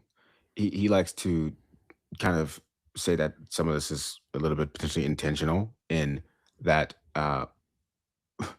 there may be a desire to create a more fractionalized world as far as there's a desire to centralize power, right? Or regain power that has been lost through the process of globalization, as an example, right? Who benefited the most from globalization? Big tech. Finance doesn't really get to fully benefit from it the same way that big tech does because they get to sell their stuff everywhere. Banks can't really sell their product everywhere. Very true. And so when you think about that, you know, there might be some forces that are like very cool with this idea of like, let's bring everything back here. Like, let's kind of like get the world to be a little bit more polarized and shake all of that up and get some of our power back, even just relative to these big tech companies and things of that nature. But he's got an interesting thesis on power. He's super fascinating. The debate that he had with Jeff Booth was one of my favorite pieces of content in the last little bit, because I think they're two of the smarter people tackling the real problems. And the reason, like, why you can usually tell that is if most people think they're saying crazy shit, they're probably close to the target. Right. Do you know what I'm saying? Because if they're saying a concept that is really hard for you to grasp, it's because there's been so much messaging to make you think something to the contrary. Right. So that's why obviously there's so much nuance in what I'm saying, but like the fact that they're able to grow an audience and most people don't even understand what they're saying is like a pretty good indication of value, in my opinion. That's true. Yeah, Simon Dixon was on like Alex Jones's son's podcast or something. And Yes, I'm like, yes. oh, okay, I guess like this stuff is like off, you know, off to the side of the conversation then, if that's where he's being valued and his conversations are being heard. I think he's spilling over into different sub pockets on the internet for sure. And it also, yeah, I saw that interview. It was pretty interesting, but he's an incredibly interesting dude. Bitcoin, I don't know if OG, but he's been in Bitcoin for a very, very long time. And he talks about building businesses in Bitcoin. He tried to start his own bank. So I definitely recommend watching some of his stuff. Yeah, I mean, he was, you know, investor in Coinbase and whatnot, and other of the exchanges back when they were barely even a thing. Yeah, this is true. How are you now?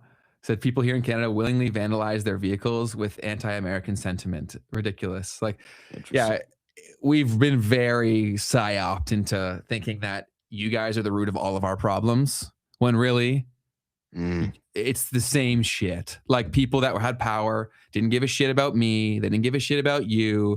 They just did the thing that benefited them. We've talked about all this stuff. Like, there's the Arrive Can app. There's like deals. It's the same shit in every freaking country, man. Like, deals are handed out to their buddy. You know what I'm saying? And then that changes like the foundation. Like, there's so many companies that exist in Canada that run basically everything because they get handed preferential treatment, I guess is the best way to say it. And that happens all over the place. Right. And the whole rioting thing, like, or vandalizing your own car, like, I wish people could just stop and have a filtration system and say, what is this achieving? Do you know what I mean? I've never seen that. So that's fascinating to think. Or like the people who blew up people's Teslas and shit. I was going to say the only closest thing would be like, yeah, like Elon Musk and people who are like putting stuff on their car to say like, I bought this before this whole thing that was going on. It's silly. It's silly. And Roscoe says, I don't blame Canadians for their animosity towards America. I don't blame them either. I just think that people are somewhat ignorant to like the sources of their media and their sources of their truth. And they don't have a full enough grasp on the picture of like the bigger picture, but they're getting very heated emotionally. I don't think they're getting benefit from it. Yeah, I mean that's always one of the tougher things is when people go out and literally just destroy whatever they have as a protest to things. That can be a little bit of a rough one. We've seen stuff like that in the States where people vandalize their own communities, right? Which obviously is horrific situations all around. But we got news. Go for it. Today, there was the announcement that the White House is going to be holding its third stablecoin meeting set for tomorrow at 9 a.m. Eastern. Oh, it was today. Yes, today. With a small crypto and banking delegation expected to attend. Okay, so that came out last night, I think. Today, we will be seeing hopefully some news about the White House giving us a little bit more guidance or figuring out what they want to do with stablecoins and for the Clarity Act. Did you see the poly market for that? No. What's the poly market going on? For the Clarity Act passing in 2026, jumped up to 7. Oh, now it's at 82%. Oh, 82% chance, y'all. We're not a fan of Polymarket, but the numbers you got to look at. Definitely still a news headline. So Senator Warren tells the Fed and Treasury that she does not want there to be a bailout for crypto billionaires. Basically, she urged the Treasury Department and the Federal Reserve to not use taxpayer dollars to bail out cryptocurrency billionaires and other highly leveraged cryptocurrency investors. She wrote to Secretary Scott Bessent and Fed Chair Jerome Powell as Bitcoin has continued to slide since hitting a high that it had in October. So, yeah, so there was like a World Liberty Financial Forum that was hosted on the same day at the President's Mar-a-Lago Club. And I'm just a little bit confused by what she's asking for exactly. That was my confusion too. What did she even say? What does she mean?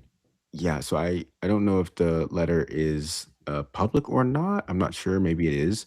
So I haven't fully seen but I think what she's basically saying is like, so yeah, she said ultimately any government intervention to stabilize Bitcoin would disproportionately benefit crypto billionaires. So I guess she's talking about like the US buying crypto for its the strategic reserve. Okay. I'm guessing that's what she's talking about. And so she thinks the cascading effect of that and the assets appreciating is bailing them out? I guess so. Interesting.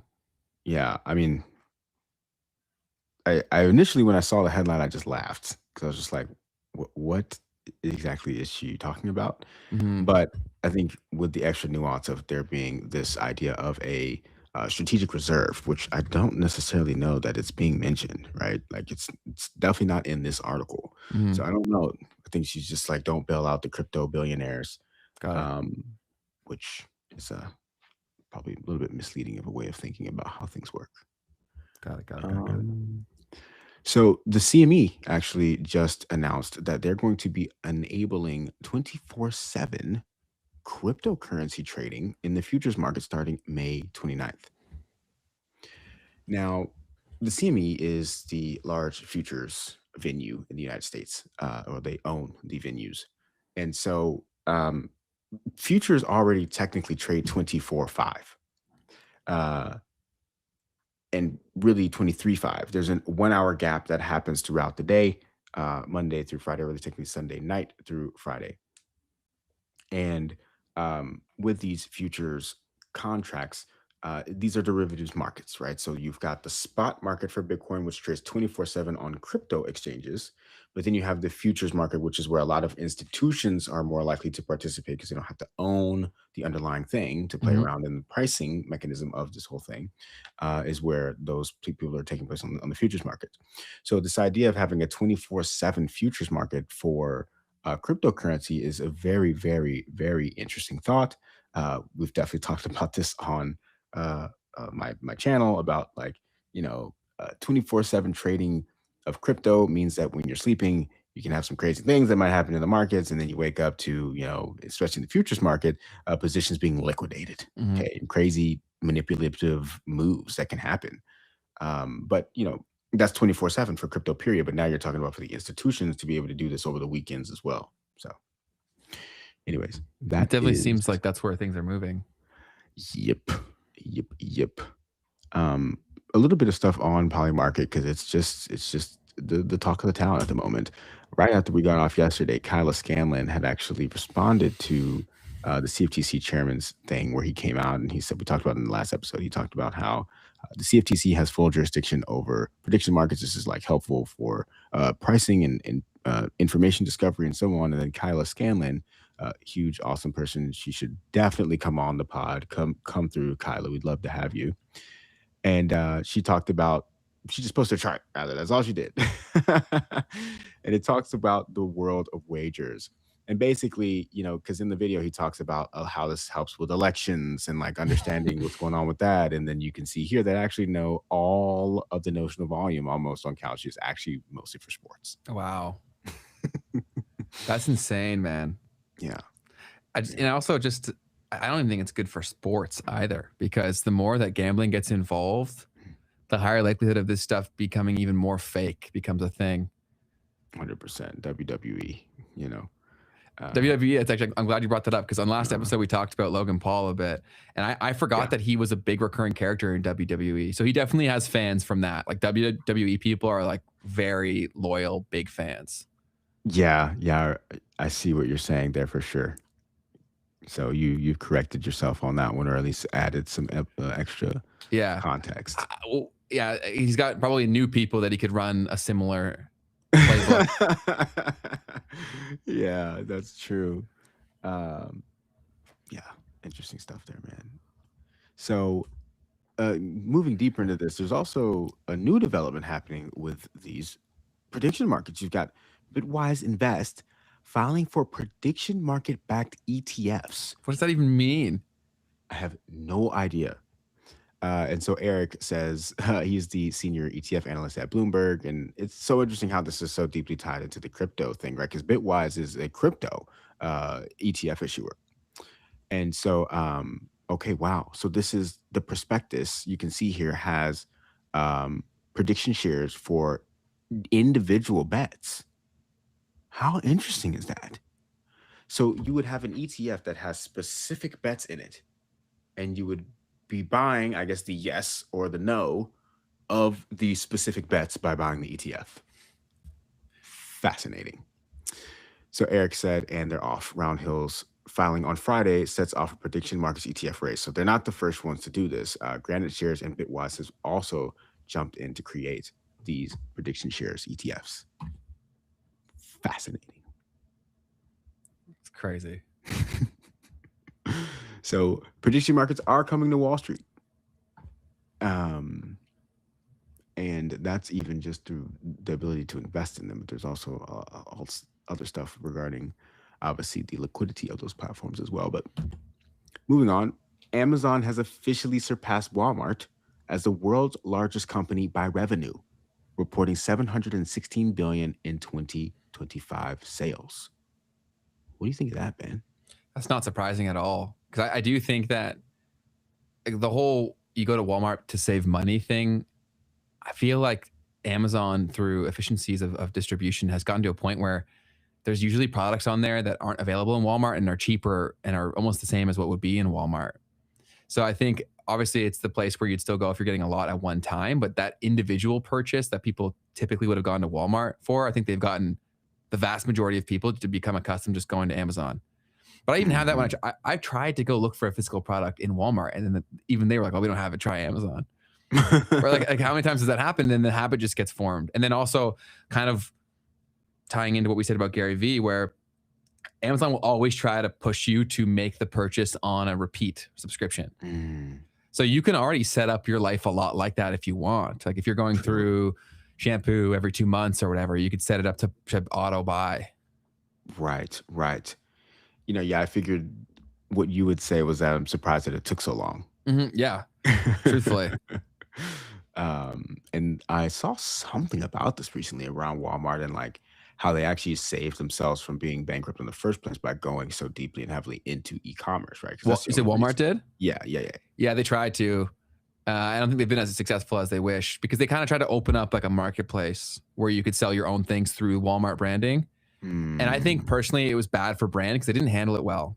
Because the seller got to pick the price, but people didn't understand that it was a marketplace. They felt like it was coming from Walmart. Right. So when you go in there and you see protein drinks that are like $100 because the person's trying to play a supply and demand game because they're hard to get in a lot of places. Right. That makes it look bad for Walmart because the expectation wasn't really communicated very well. Whereas everyone knows that when they're buying shit from Amazon, for the most part, it's not from Amazon.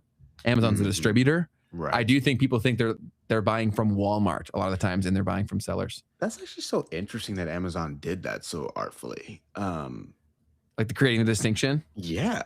Mm-hmm. But I guess because it was from inception that it was like that. That was the concept. Yeah. It's just a different buying behavior. I think that the in real life experience also will taint the ability to understand that. Right. Because when I see Walmart trucks everywhere and then I go to the Walmart store, it's difficult for when I'm on the Walmart website that this isn't Walmart. Do you know what I'm saying? Like, because I think the physical location changes that a lot mentally for people. Super true too. Yeah.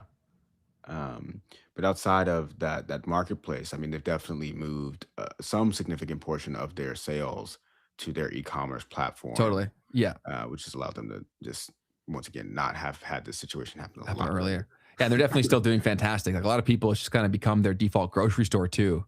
That was a big move that they pulled off pretty well.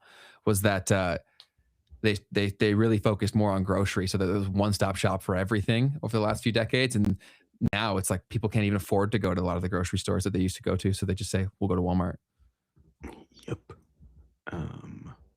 So this one right here is super interesting. So there's been this huge thing happening in the private credit markets where essentially there's a bunch of in-kind redemptions or whatever that are happening where private credit funds aren't doing a very good job of paying out their investors without raising more money to pay off their investors. It's kind of crazy that they're just able to do that, by the way. But essentially, private credit is a side of the private institutional markets where you have private equity, which is technically a larger term that encompasses all of this, but private equity where you raise money from institutional investors and you take that and you go out and you buy companies, you buy equity in companies. Private credit is where you raise money from institutional investors and you go out and use that money to lend to companies. And so the private credit industry has just been going through a lot of stress lately where people are like, wait a minute, do these guys actually have money? Are they making money? And the thing about private funds, private investment opportunities is that the major problem that you're always going to have with them is what's called liquidity or illiquidity of these funds, right? So you're giving money to a fund and they're saying, okay, we're going to take this money, we're going to go out and use it to invest. And so you can't like just get your money back at any point in time because I need to use that money to go out and make an investment. And only when that investment starts to get a return will I be able to then make distributions to you so that you can start to slowly get your money back. But just pulling your money out isn't really something that's going to work here. Got it. Right. So private credit is flashing a warning sign that hasn't been seen since the great financial crisis, where a company and a fund called Blue Owl Capital permanently halted investor redemptions at its retail private credit fund, OBDC2, backtracking from an earlier plan to reopen withdrawals. So the fund has been closed to redemption since November 2025 after a failed merger that would have forced investors to take a negative 20% hit if they were to be able to withdraw at that time. Now, Q3 redemptions in 2025 had doubled at that time, or 6% of the net asset value of the fund, which forced the firm to sell $1.4 billion in credit assets across 3 different funds. And so the $1.4 billion portfolio sold spans, okay, though it has 128 companies across 27 industries with 13% of the loans concentrated in internet and software businesses, sectors increasingly vulnerable to AI disruption as well. So some of the story is tying back. This is one of the first times that this has happened where a company or a fund manager is continuously not actually issuing any redemption to their investors. And so this guy says when a fund stops letting investors leave, it's no longer a liquidity issue. It's not just that we need the money to go make the investments. It's actually becoming a solvency question of, are we ever going to be able to pay you back? Right. So that's something worth I think it's going to be more and more of that across a lot of sectors. So yeah, that's definitely fascinating to see. And do you have anything else to add on that? No. It's crazy. Yeah. I'm seeing some back and forth, some good discourse on prediction markets in general too, where Roman said, you're missing that prediction markets increase the knowledge to be taken into consideration when making decisions. They funnel insider knowledge to the public. It's a good thing. I think that has truth to it, but I do think that it is more of a societal net con, in my opinion, in terms of because what it leads to. I think that's right. Like, I think that is a thing. Obviously, it was perfect at predicting the elections, which was a great marketing tool. Yeah. I think maybe that, like, at the time, that was the only thing that was like allowed, from what I understand. Like, that was what it was. Okay. And I think that that's the only actual use case that does not lead to the deterioration of society. And by the way, like, we're not arguing against prediction markets, really. We're arguing, or for me, I think the problem is the widespread access to them to individual retail people who don't understand how any of these markets work. Yes. So because is the benefit actually hitting the people that you're saying it's benefiting? Exactly. Like, no, that's an institutional product that you're referring to. Okay. And that's where a lot of that needs to stay. Why are we betting on Jesus coming back, brother? Like, do you really think that that's necessary? Like, I don't think that that's an information asymmetry. Yeah, I think it's definitely a complex problem, but I also don't think it's that complex. Like gambling is very addictive, and you're opening up so many people to an addictive thing that probably would have never been subjected to it. Your mic is cutting out. Is that mine or Keith's? Let me know which one it is. Yeah, prediction markets, they're almost impossible to avoid. I had another news story in here that they just signed a deal with Substack or Yeah. partnership, whatever, so that now writers can include the specific numbers within their articles. Yeah, it's very interesting. What are I'm your assuming thoughts it'll on it? be like a widget where you Yeah, can that's what I'm thinking. embed it into the article so that it moves in real time. And again, they're also saying why that's so good for us. I think it can make the content potentially more interesting. I can also see it be really funny if someone makes a prediction and then the market goes the complete opposite way. I feel like the comments will be pretty crazy there. Yeah, man. Got a question Yeah, for you so- here, Keith. You Yeah, said, or they said, Keith, I heard a lot of corporate debt this year with needs to be restructured on loans are maturing. Will that be the issue that relates to private credit? So it's likely a separate issue, right? I mean, you have two different markets. You've got public debt and private debt. So I haven't like heard about the corporate debt needing to be restructured. There's a lot of sovereign debt that's going to be restructured this year. That's the big headline, with the U.S. needing to restructure around $10 trillion of its debt. That's the real pressure that's in the debt markets this year. So I wouldn't be able to tell you if that relates to private credit or not. Got it. Yeah. Cool. I've got a couple other things, nothing too major, but the situation with the United States and Iran continues to go on. Last time we had an announcement that things were moving in a direction.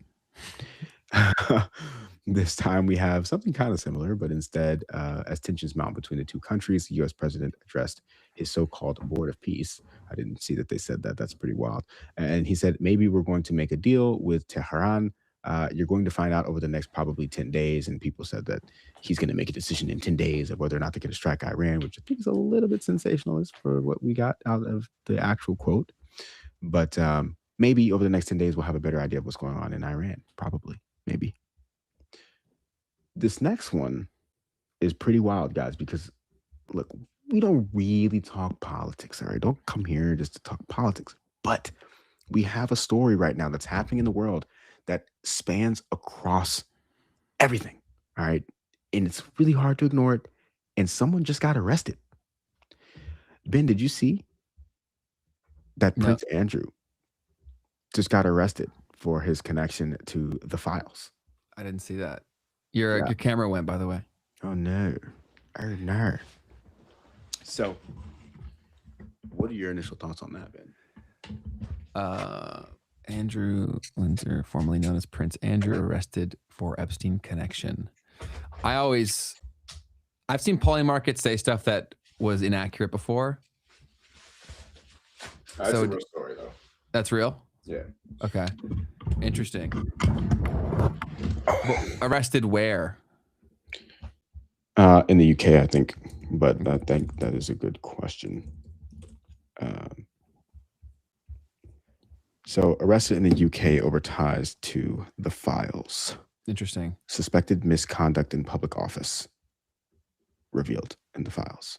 Mm. So, and I guess he's the former Prince Andrew. I don't really know what that means. Why is he a former prince? I don't know. I really don't follow the royal family. I think it's kind of wild. Anyways, the crazy thing is that like Donald Trump actually called him out 11 years ago. Saying And what? there's a clip of it. Should I pull it up? It's your call, buddy. Do your thing. Anyways, he did. He called him out. He was asked about this in 2015, it looks like. And Trump basically said, well, I don't know anything about that guy, but just ask Prince Andrew about it. So anyways, that's kind of the news that I've got for today. Sweet. And I think we've just got a couple other things that I want to go over. Some reactions to a couple of things. You brought up, you sent me a video yesterday where this guy was talking about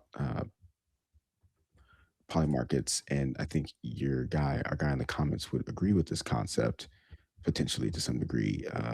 Charles Hoskinson and this guy, Dean X, I think he's one of the founders, or at least works with the company Dean X, and they were talking about prediction markets, and we saw a little bit of a rebrand happening in real time. Yeah. Well, I think it's just funny. Like, I'll let you guys watch and then I'll have my commentary, but I thought it was hilarious. Do borrowing to do some sort of leverage as well in the future. So yeah, there's a lot of untapped potential with DeFi and prediction markets. We were just and NFTs. Yeah. We were just speaking with Charles about kind of the financialization of everything. And I know Yeah. prediction markets are really having their moment right now. But how are you thinking about the sustainability of that? Are humans going to want to continue to bet on everything Yeah. under the sun? Like, how does this evolve? Yeah, I mean, gambling has been around for a long time, but we don't use that word in prediction markets. We use trading information, right? So it is going to be, I think, very intertwined with a lot of every aspect of trading or some sort of financialization. So he's called it trading information, not gambling. Words are spells, man. And he actually told us that they intentionally make that distinction. So Yeah. And you could tell he seems like a real person. He was literally like laughing as he was saying that. yeah, he knows what he's talking about there. So fascinating. What any further thoughts you want to share? I think we got to use that more frequently. As like an inside joke. For trading information. Yeah. Yeah, that's a good one for sure. There's plenty of opportunities for that one. Another thing that I saw was that someone's got a hot take. The Supreme Court of the United States will not release the tariff decision on any of the upcoming known dates, he says, because on the State of the Union on the 24th, they would be sitting right in front of Donald Trump, and they don't want to be screamed at in the chamber. So the thing that's going on right now is whether or not Donald Trump's tariffs and the administration tariffs are constitutional. And the Supreme Court has been delaying making the decision. I saw someone say they're going to make the decision today or tomorrow, whatever, in the comments. They've been delaying this for quite some time. And so the fact that it hasn't happened yet, this guy's like, you know what? They're probably just waiting until after State of the Union, where Trump is addressing the nation and how the last year has gone, because they would literally be sitting right there in front of him and know for a fact that he would literally start saying some crazy stuff to him. So trying to take the political pressure out of the equation to some extent. So I thought that was an interesting idea. No, completely. That's super interesting. Let's see. So a couple of memes for the day. This one's pretty good. It's a lot of stuff about AI these days. So this guy is said, for all of you relying on AI for advice, this actually took me a second. I'm not going to lie. I was like, wait a minute, I don't get it. So he said, I need to wash my car, and the car wash is 100 meters away. Should I walk or drive? And ChatGPT says, walk. At 100 meters, driving makes almost no sense. Do you think that's real? I don't know. I don't know. Should I ask ChatGPT right now? You should. All right. Chances are, even if it was real, it's been patched. But I want to say it exactly as they said it. Okay, yeah. I need to wash my car, and the car wash is 100 meters away. Should I walk or drive? All right, let's see. Walk it, no question. Yeah. Oh, That's hilarious. that's crazy. Yeah, it says walk it, no question. You're literally 100 meters away. That's about a 60 to 90 second walk. Driving would probably take longer. That's crazy, bro. Wow. He said, so this one guy said, well, the paid ChatGPT told me to drive. And there's actually something to say there, right? I'm on the paid one. No, well. Basically, what we can see is that there's an inequality of the responses that are being given to people. All right. And if that's the case, then you got another thing to think about there, right? Like, are we potentially gating access to the real thinking? And also, are we all getting the same results Mhm. to the same questions? Yeah. But Yeah. It said walk. Yeah. So we got multiple confirmation. Walk through the car wash. Yeah. Just take your body through it. That's insane. wild. That's also like one of the major problems where, because these things move so fast, AI, agentic, like agents, whatever, is if there's a flaw in logic, things just get stacked upon it. Yeah. Yes. So Major problem. then that's also a big problem with like software, was that if it's built by someone who isn't like really, really skilled, then the whole thing of tech debt that we talked about, where you just got to keep stacking on top of it, because otherwise you have to wipe out the whole thing. Like the world has the potential to get tech debt from some systems like this. That's a really good point. So the last meme-ish kind of thing that I found was, so just in Americans working 2 full-time jobs hits an all-time high. And I have seen the data around that. And Andrew L says, the life of a millennial: recession at the age of graduation, pandemic at the age of independence, AI layoffs at age of career growth, housing crisis at the age of home ownership. And that's pretty real.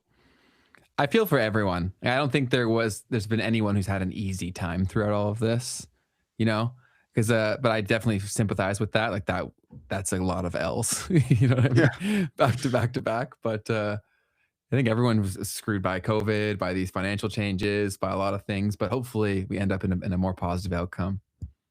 Yeah, man. Those are my memes for the day. Those are my news stories for the day. Cool, man. Willem said, I told it to keep thinking and it figured it out.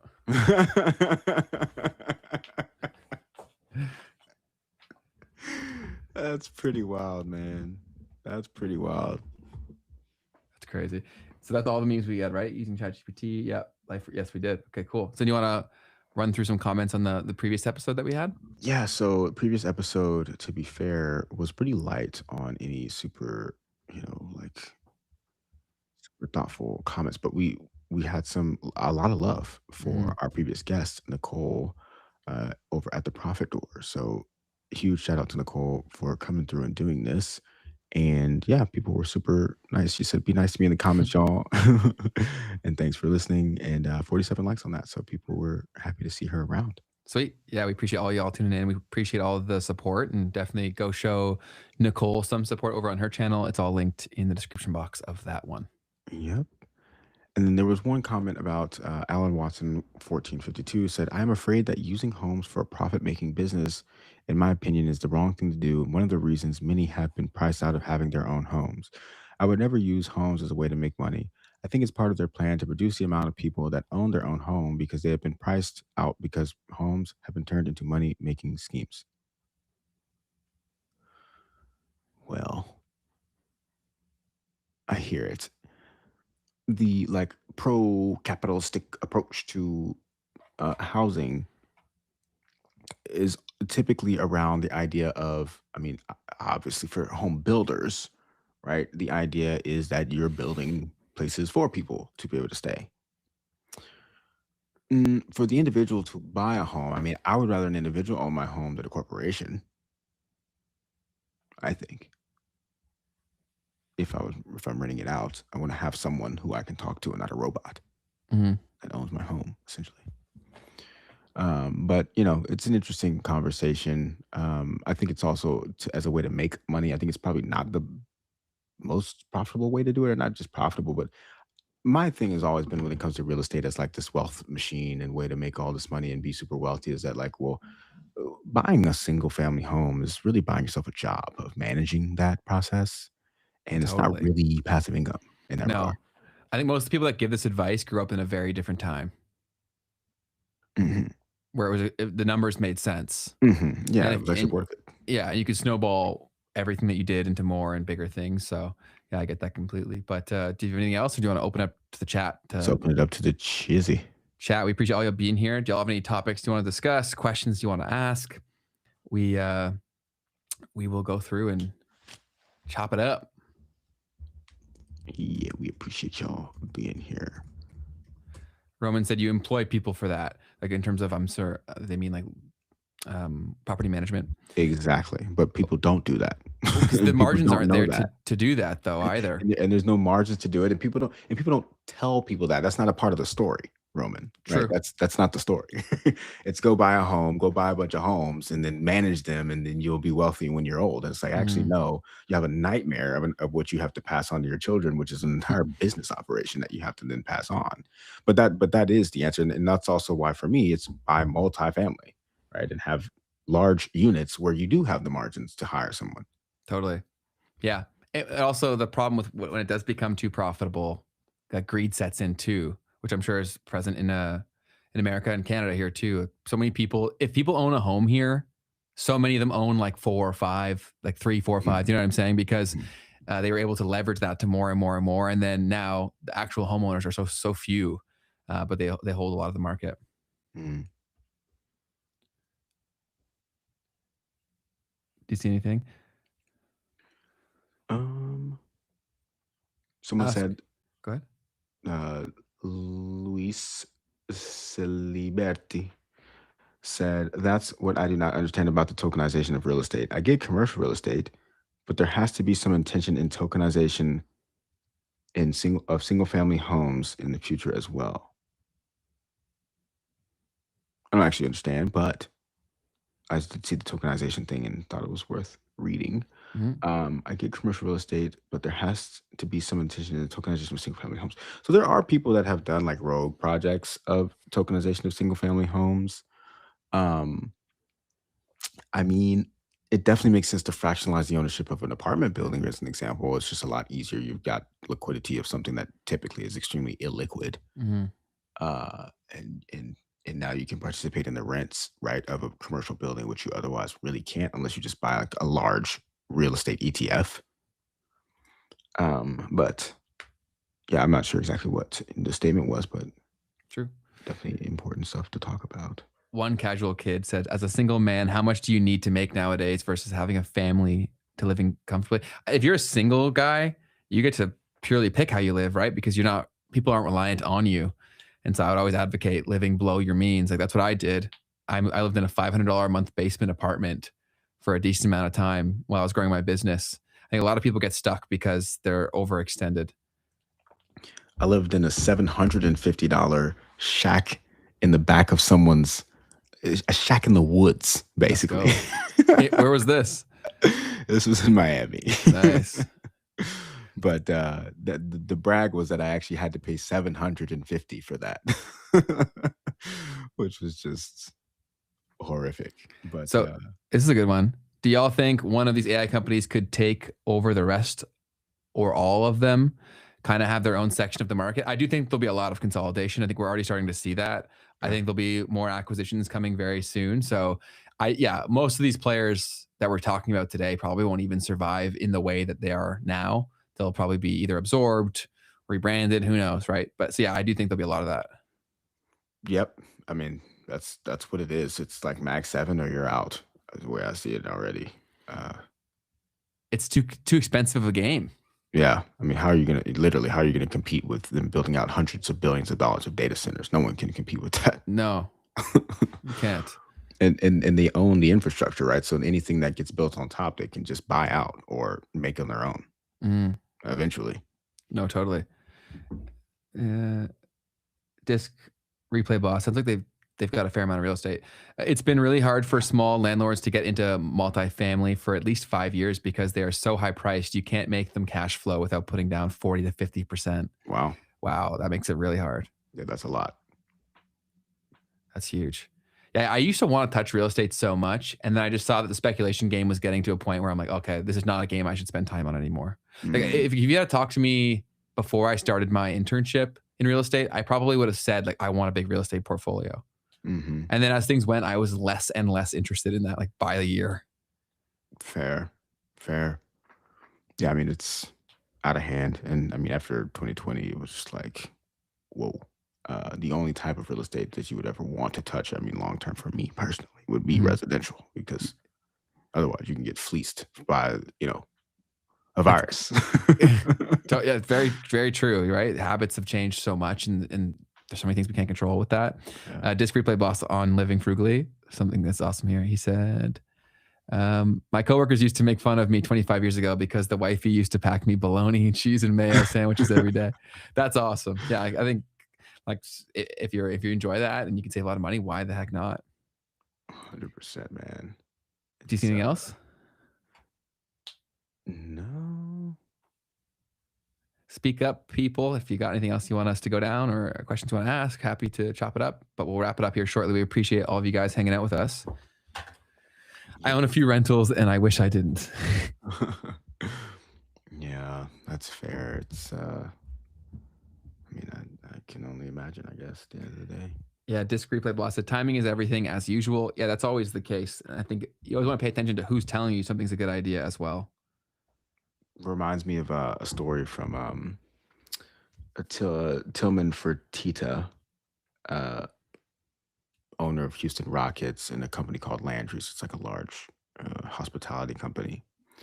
And he has a book called Shut Up and Listen. He talks about in this book how basically, like, he's a multi-billionaire now, but basically, like, the major thing that happened in his life was that he was like underwater in debt, and then a bank went bankrupt. And so he didn't have to pay any of the debt back. No way. And that was like the major break that he caught that allowed him to become like a multi-billionaire. Wow. That's crazy. So, timing and luck plays part of the game. It's all part of it. Yeah. 100%. Willem said, do you think people will come up with alternatives for cash when CBDCs are introduced and adopted? Yeah, I don't know what we would, but that could be that's a very interesting experiment. Like the thought basically experiment. Go back to coins that were like shells. We started Yeah. That's so funny. Seashells again. It's so good. One casual kid said, what's y'all businesses besides YouTube? Also, how old are y'all? Because I'm 26, still living with my folks, about to start a sales job, but I really want to have my own business. Super cool, man. I'm 29, and I run a social media agency and then some software companies. I am 26, almost 27, and I am mostly on YouTube and a little bit of trading activity in the futures market. Cool. Sweet. That's awesome. Yeah. And if you want to start your own business, I would say just start. Like whatever the first idea is in your head, go prove that it's a dumb idea. Because chances are like your first one probably won't work. But so many people, it's like, okay, they become obsessed with this idea and they chew on it for so long that even if there was an opportunity, it's now gone. So I think movement is like legit the most important part. Yeah, dude. And like you're at a place right now where you will get grace from people too. Yeah. To like want to support you and stuff. So take advantage of that. Like talk to people and get help and get advice and take it. And become the person doing that thing, right? Where you actually have it to talk about. Because people do want to help you, especially people who have already been through the battle that you're about to go through, the journey. They do want to help you out. But if you don't have conviction in the thing you're doing, how do you expect the people you come across to? 100%. Yeah, dude, go be delusional for a little bit and like just start, man. Figure it out. And now I think the learning curve can become so much faster, and the feedback curve I think is almost even more important because you can go validate things so fast now. That's true. Right? Like you can go set up a landing page in seconds. You can cold call people. You can DM people. Like there's so much opportunity. Hermosi always talks about how if you're not making as much money as you want, you should spend like 2 hours every day marketing your business. You can either do that from like reaching out to people, posting content. There's a few other methods, but yeah, like a lot of the game is just moving. That's it. I think I'm going to build my own learning algorithm for AI. Good luck. That sounds impressive. Why don't super rich people just keep buying? Almost all of them by now. Wouldn't it make sense? The funds have kind of done this in a large way. No? 100%. Yeah, I mean, that is definitely one of the things that makes it a lot harder to get into the game too. Totally. Like competing with the people who have all that money. Yeah, absolutely. And Willem got some good advice here for the people that want to start a business. Try to network. If you know people, it makes it so much easier. It makes it easier, but it also makes you that person, right? Like if you have other entrepreneur friends, you're now an entrepreneur, Mm-hmm. right? That mental barrier is going to be a very big thing, because a lot of these things that we think are difficult are really just overcoming internal belief systems. Agreed. Said, do you think AI is the Antichrist? I don't think I'm at liberty to have any opinion. Like I don't know enough to say anything with conviction, but it's definitely fun to speculate. And if you look at what's his name, Palantir guy, Peter yeah, Thiel. yeah, when he had that interview with the New York Times people, where they're like, "Do you think human beings should continue?" He's like, "Well," so I see how people could get there. Yeah, I don't actually know what that word technically means, so I can't say anything. But Yeah, sweet. Well, do y'all have anything else you want to chop it up on, or should we call it a day here?